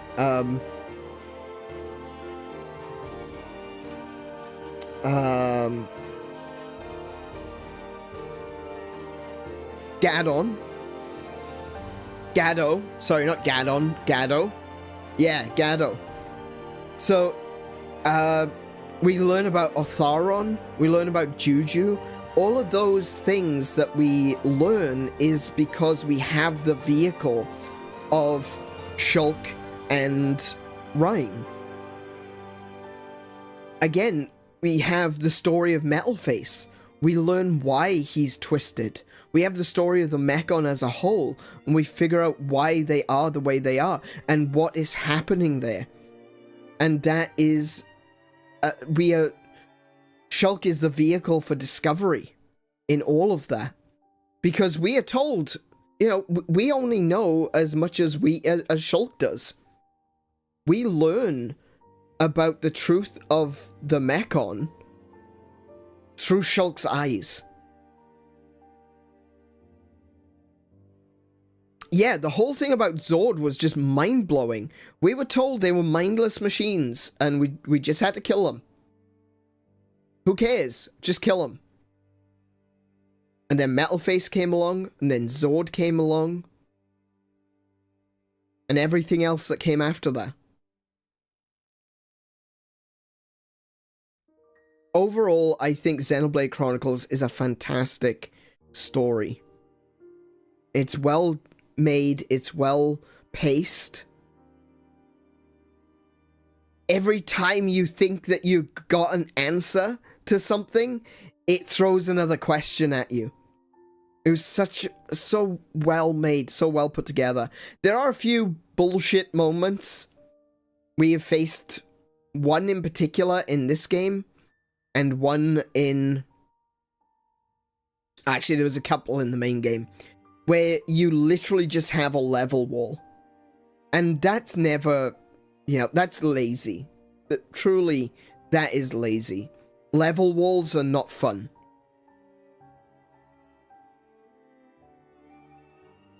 If there was some strategy or tactic behind it, fine. But if you're just gonna give an enemy an attack that is, if your level is lower than mine, you die, that's not fun. That's not fun. There's gotta be a sense in the game that you can overcome those difficulties. That's what makes a good game. That everything that you fight, everything that you strive towards, you can overcome if you are smart, if you are clever, and if you know how to set up your character, use the right weapons, use the right equipment, use the right items, whatever it might be. That's what makes a good sense of achievement, of overcoming. Not, you just gotta keep beating your face against this wall until you level up enough. That's not fun. That's really not fun. But thankfully we did get past them, both of them. Dorothea is forever gonna go down in history as probably one of the worst enemies I have ever had to face. Very close behind that one from last night in Oracle of Ages, and apparently Reddit agrees with me. So, yeah.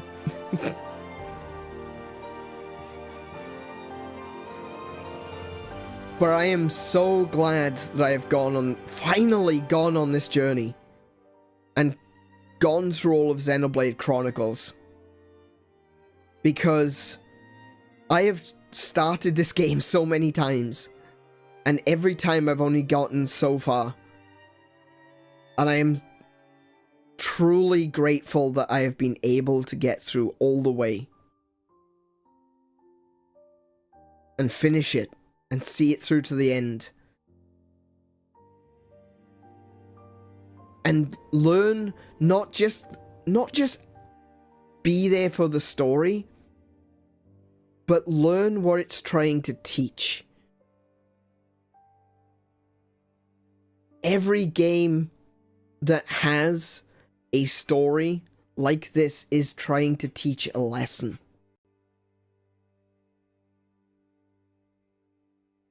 And that lesson here is seize the day. Seize your own future. Take it into your own hands. I used to always say, wow, okay. I used to say, if you're gonna regret anything, regret the things that you do, not the things that you didn't. Right? Oh, sorry. No. Let me say that again. I'd rather regret something that I did than regret something that I didn't. Right? That is to say, okay, I may have spent too much money and I went to see a band, but I would much rather regret spending that money and gone to see the band rather than never going to see the band. You know? I am forever going to regret not going to see Fleetwood Mac when I had an opportunity to. We missed it. We missed our chance to go see Fleetwood Mac. And I am never going to be able to see Fleetwood Mac. Because, unfortunately, Christina McVie has passed away. So Fleetwood Mac is not going to be my Fleetwood Mac anymore. And I regret not going to see it. And that's forever going to be something that I've never done. Now, maybe I spent a bit too much money when I went to see Iron Maiden. And then Black Sabbath, like a month later. But I don't regret going to see them. Because I was there. I saw Ozzy play. I'm never gonna be able to get over that. I was there. I saw Ozzy and the rest of Black Sabbath.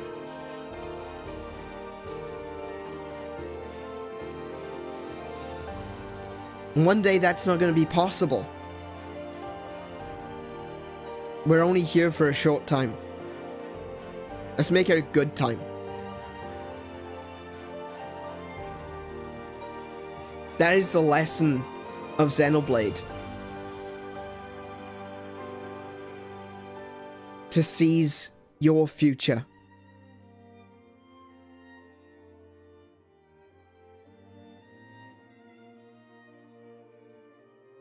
I get it when games do that to make sure that you don't brute force your way through the game, making you miss important plot in the game. Yeah, I get that. It's not really brute forcing. I would say that leveling is brute forcing.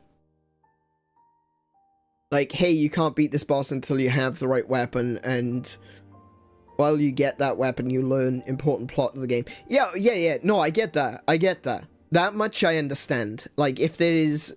You cannot beat this boss without the particular part of the story, I get that.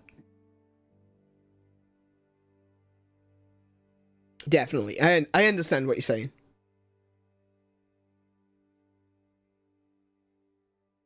Oh, I get it. Future connected. Melia's future. Tyrea's future.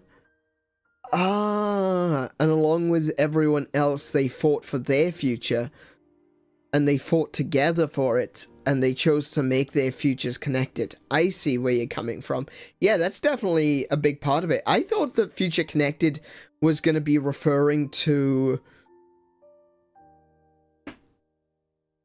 other games. to Xenoblade Chronicles 2 and 3. And maybe it has, in a way that we don't understand yet.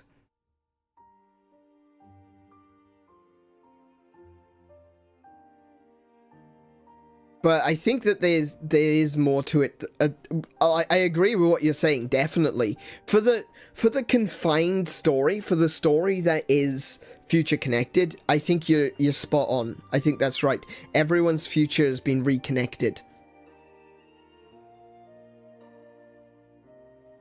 But I also think that there's something that we have seen here. Maybe it's the Fog King. We don't know. We don't know yet. But maybe it's the Fog King. Maybe that is something that we will see in Xenoblade Chronicles 2 or 3. We're not going to know until we find out. You know? And we will, eventually. We're going to go away from Xenoblade for a little while now. We're going to do some other games. But we will come back, and we'll probably do Xenoblade Chronicles 2 this year. But more towards the end of the year. And then we'll do Xenoblade Chronicles 3 in 2025. Hopefully by then, Xenoblade Chronicles X will be remade and re-released on Switch. Please. Please. Monolith. Come on now.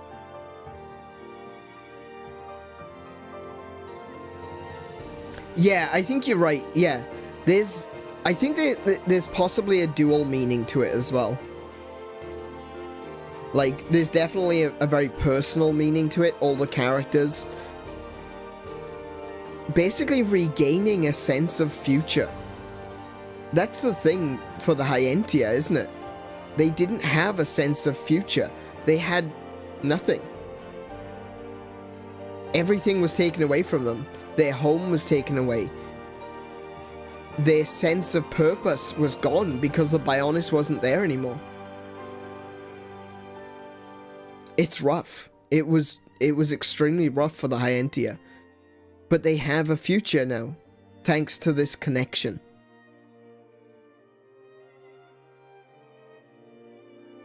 So it's, like you say, it's personal between Melia and Tyrea. The fact that the story for Nene and Kino, their story is about how Kino is an orphan, and that it doesn't matter that he's not a blood relative of Nene, that they are connected. They're connected through shared tragedy, through shared loss, through that shared fight that they have. That it doesn't matter that Kino is adopted. That he is every bit a part of their family. Connection. Once again, Shulk is literally just here to be a vehicle. In fact, I think the majority of this game probably could have been without Shulk. But they didn't, because Shulk is the main character, and Shulk is probably the best way to actually play the battles. This story was 100% about Melia. Shulk didn't have much to do at all, really. All he did was make his Monado a little bit better.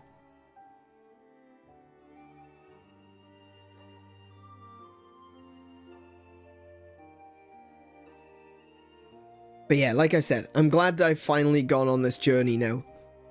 I'm glad that I finally understand it. It's like what I was saying earlier. You know? I knew a lot about this game. But there's a difference between knowing and understanding. And I feel like because we've experienced this together, we can come to understand it together. We can have discussions about this. We can talk about the different meanings. What does it mean to be free? What does it mean to seize your destiny and take destiny away from someone who is telling you that I'm in control? We can learn from it together. That is the wonderful thing about video games, is that we go through these experiences on our own, in our own way, but we share those experiences at the same time.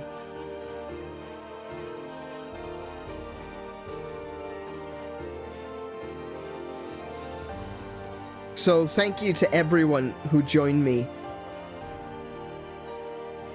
on this amazing adventure.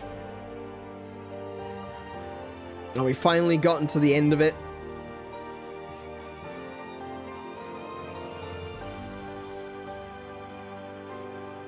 And just that swell of the music, it just says it all, doesn't it? Yeah. Thank you to everyone who joined me on this journey, because it's a good one. It's a good lesson. It's a good story. And I'm just glad that you're all here with me.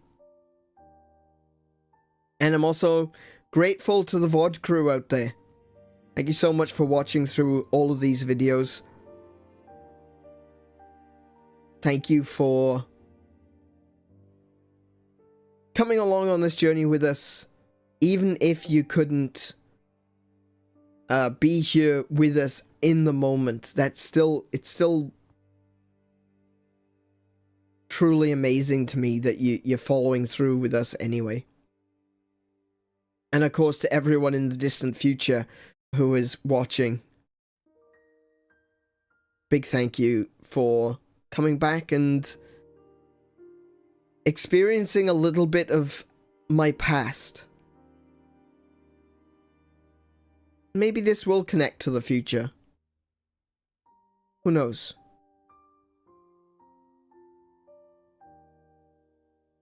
We can't really tell what tomorrow's going to bring. Maybe that's a good thing. So yes, thank you to Monolith. Thank you to Nintendo for creating such a wonderful game. I look forward to playing Xenoblade Chronicles 2. I tell you what, if between now and when we get to play Xenoblade Chronicles 2 they release X, X will be the next one we play, right? Because that'll be then playing them in chronological order.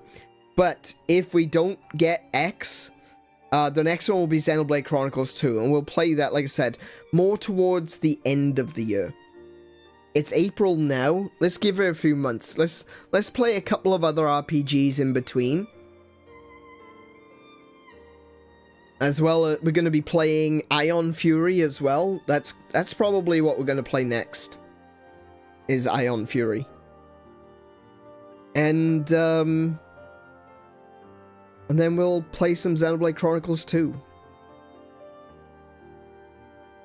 I'm looking forward to it. Let us get over into the chatting. There we go. So, yeah, big thank you again to everyone who's been here this evening, who has played along with us. That's another game on my list of games that I finished this year. That's marvelous. I will count this as an additional game. I'm not gonna consider this a 0.5. I'm gonna say this is its own game. You know, we played about 20 hours, I think. Let's have a look. Let's see. If I go to the load game, what's it say? 18 hours and 25 minutes? Yeah, okay. I think this counts. I think this counts as its own game. So, yeah. I'm gonna count this as a game. I will be adding to my list. I need to add to my list on Twitter as well. Hey, Midlow! Hey, how you doing, man? Haven't seen you in a little while. You caught us just at the very end of Future Connected.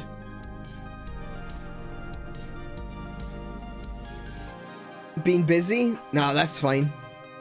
You can always go back and watch the VODs. Yeah, we've been having a moment. It's good. I don't know what else to really say except for everything I've seen. Already said. Sorry, not seen. But yeah. You did? That's great. Thank you so much. Thank you, Midlow. Thank you for watching.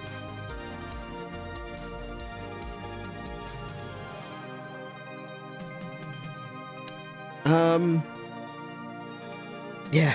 Just thank you to everyone for going on this journey with me. It's always a little bit brighter when everyone else is here with me, you know?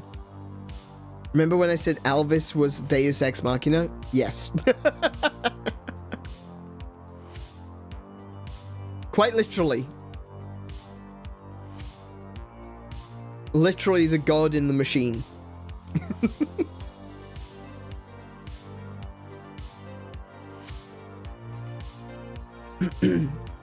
It makes sense though. Like I was talking about him being the Zohar, and the Zohar is kind of technically some kind of ancient machine. It's complicated. Like if you look at the Zohar Xeno Saga.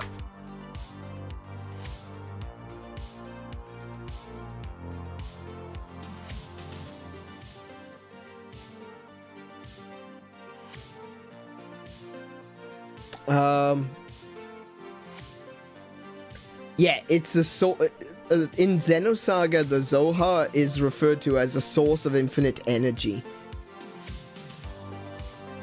So it's kind of like a machine, but kind of not.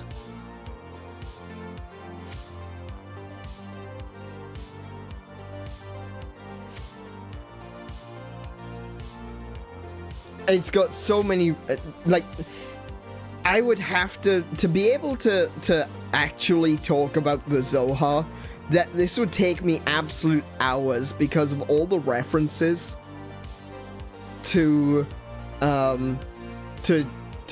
Kabbalah and Hebrew religion and even into Christianity, because one of the other words for the Zohar is the Marienkind, which literally just means Mary's child.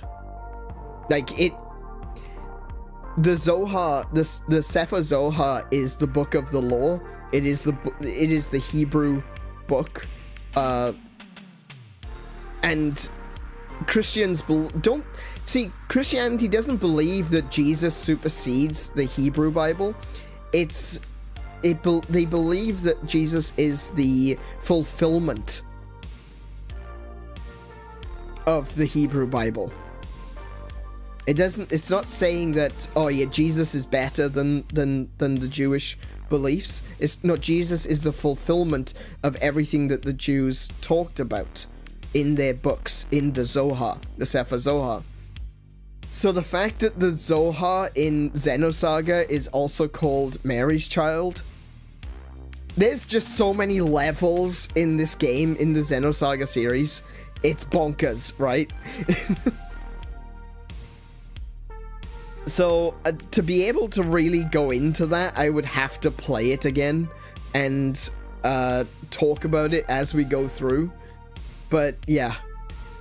The fact that Alvis was literally a Deus Ex Machina.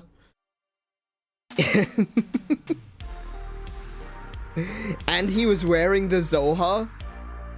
It's like, even though... This is the funny thing. Even though Zanza thought that he was God, he wasn't. You know? He was the prince of this world. There's another reference for you. He was the prince of this world. But it was Alvis that created the world. It was Alvis who wore the Zohar. It was Alvis who was God.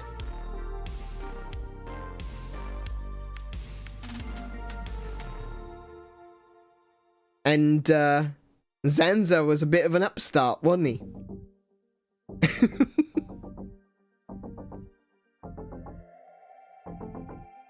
Remind you of anyone? But yeah, outstanding. I love the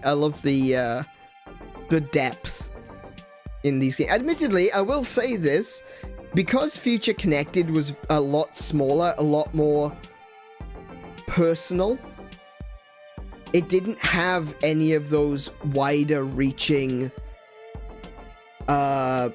theological, philosophical inferences, you know. There was very little in this, except for the ultimate question, the final question: what was the Fog King? What was the rift? We're not going to know that. We're not going to know that for a while, I think. I think the rift is going to be something that is connected. I get Future Connected. Yeah, get it? Right, okay. Connected to either Xenoblade Chronicles 2 or Xenoblade Chronicles 3. But we're not going to know exactly what it is yet. Maybe even Xenoblade Chronicles X. I'll admit, I have not actually finished X. But, maybe there's something in X that I don't know about that is a reference to the rift. But we'll find out. We'll find out as we go along. We'll find out as we play more of these games. Let's think. Let me think. Okay. Oh, yes, okay, so I mentioned this earlier, so while there's still people here, let me just quickly go over a few things that I talked about at the beginning of this stream.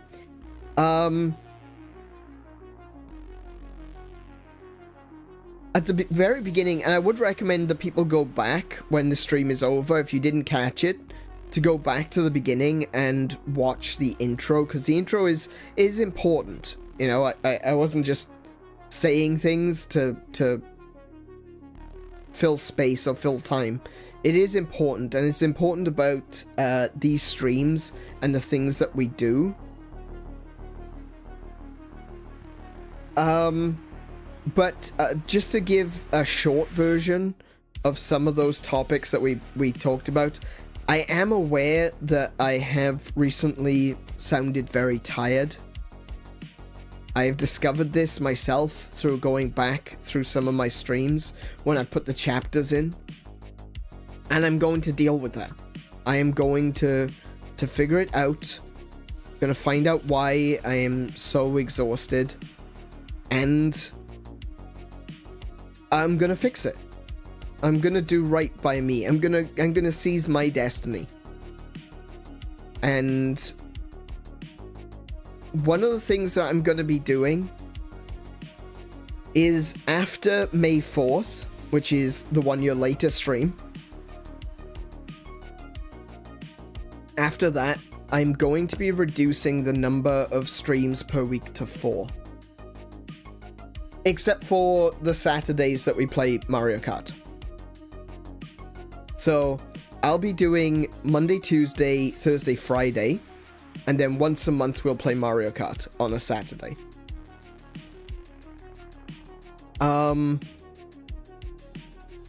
I need a little bit of rest, and I feel like if I take that extra day, if I have the Saturday to myself as well, it does mean that I'm going to be able to put some more effort back into some of the other things that I've not had the time, or to be honest, with how tired I've been, the inclination to actually do something about. And that being like videos, shorts, etc.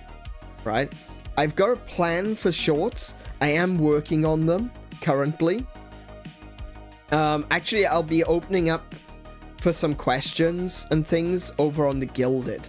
So if you want to help contribute to the shorts that I'll be doing, join the Gilded, and I'll be putting up questions and topics and things for people to be able to ask me questions so that I can turn them into shorts. I've already got a stack that I've already written up, and I need to record, but I still need a few other things. Kiko is working on some artwork that I need for it to be able to actually do the shorts themselves. But, yeah, I'll be doing that sort of stuff over on the Gilded. So come and join me on the Gilded. That's the place where the conversation continues, even when the stream is over.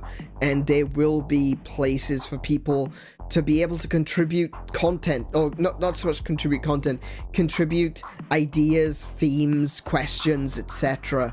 for what I'm going to do in the future for shorts and videos. That's going to be a big one moving forward. I didn't actually mention that at the beginning. I completely forgot. But, yeah. I'm going to be doing 4 days a week in the future.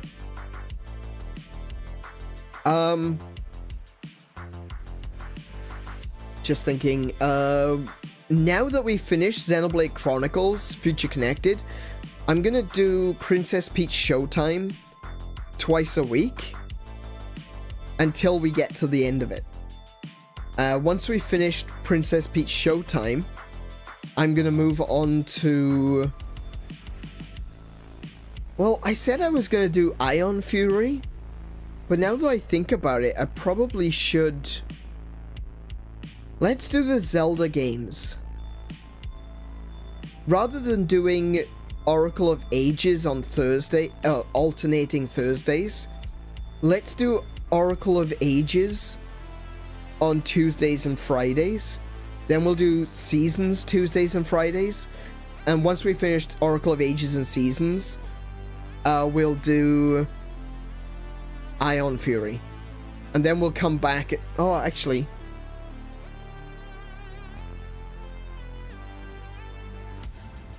We could do Ion Fury on the alternate Thursdays.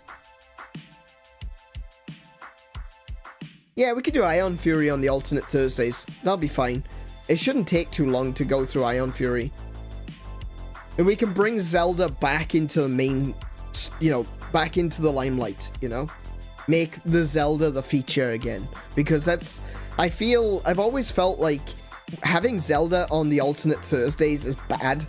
Because I want to play it. You know? I want to get in and play it. So having it on Tuesdays and Fridays is probably better. So we'll do that. We'll move Zelda to Tuesdays and Fridays, and we'll put Ion Fury in the alternate Thursdays. That sounds like a good idea.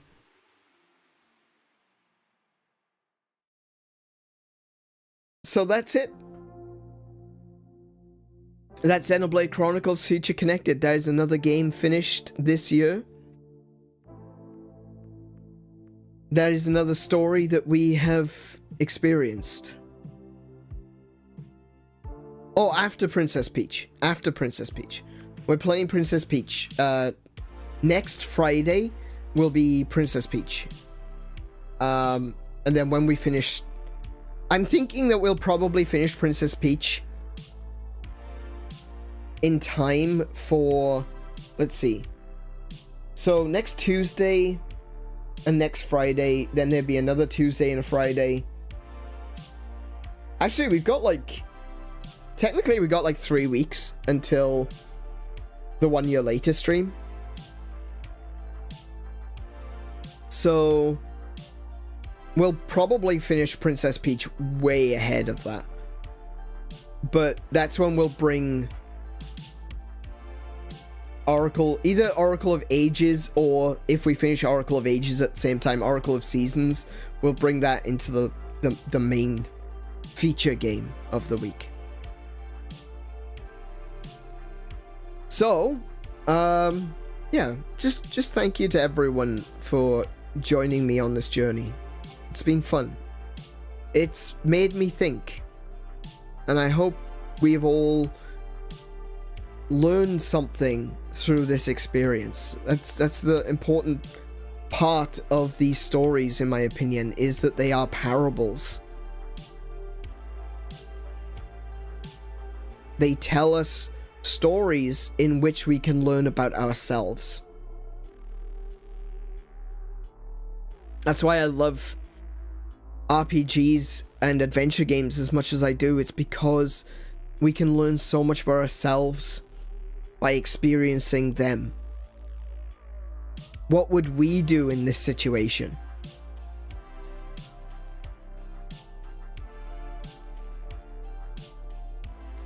And that can tell us more about ourselves than a 9 to 5. Video games are valuable for these reasons.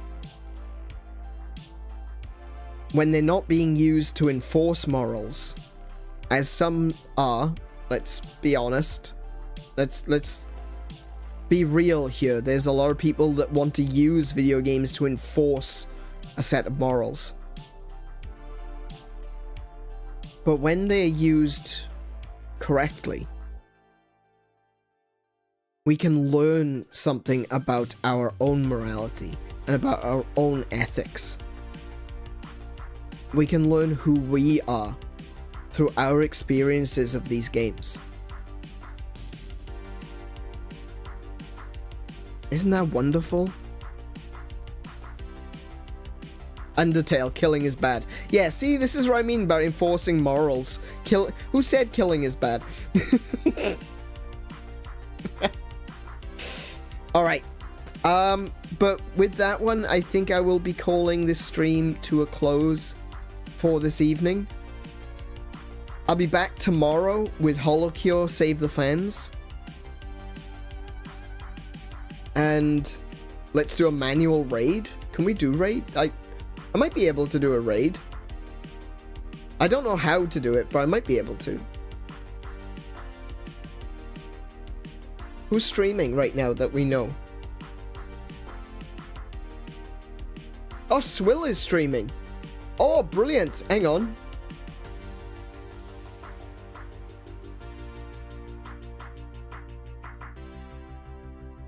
Okay.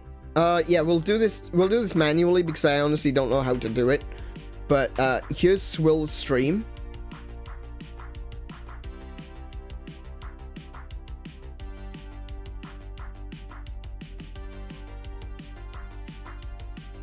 I don't see a means by which I can. Well, there we go. All right, we'll go say hi to Swill after this. So everyone, get in the van. You know how it works. Oh no, we haven't been able to do that on stream here. Wow, we haven't had get in the van for a long time. The raid van. My goodness, that's a Twitch oldie right there. Good grief. I don't think we even have the van on Gilded, do we? I don't think we have the van. No, we don't. But yeah. It was a van. It was like a little minibus van thing. It was very, very cool. We're coming for you, YouTube monetization. Absolutely. I need to get to 500 subscribers. That's gonna take some doing. But actually, see, I was talking with someone about this, and they were asking me about their viewer hours. And they were saying that, you know, they got the subs, but they don't have the viewing hours. And I'm like, wait, really? We've got nowhere near the number of subs. We've got 100. What are we on right now? What are we on right now? 192. So we've got 192. That means we're 308 subs short of getting monetization, right?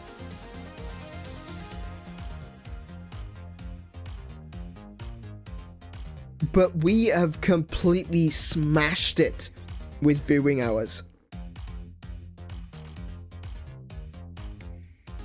We have completely smashed it with viewing hours.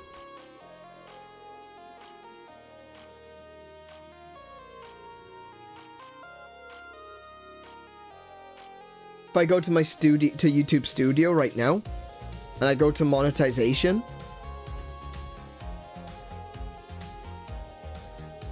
it says that I need to have at least 3,000 viewing hours, public watch hours. 3,000 public watch hours. We are currently on 3,454. We have smashed it. We haven't even reached a whole year yet, and we have completely smashed that 3,000 hours. You guys are absolutely pulling your weight.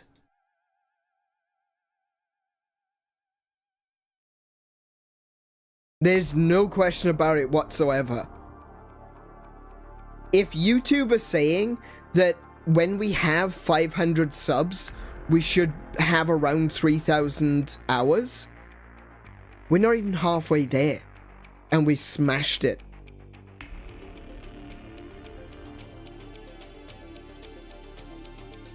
So, this is, this was something I was actually going to bring up during the 4th, on the 4th in the 1 year later stream.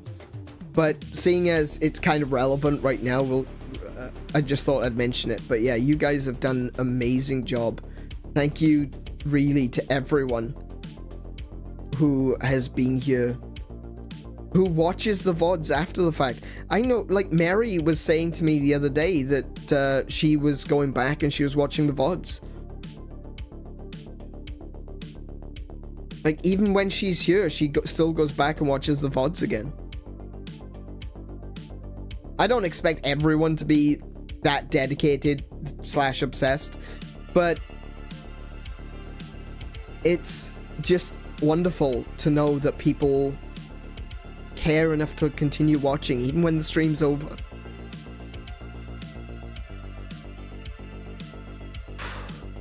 Alright. Before I get emotional, let's call this an end. I watch Listen while at work.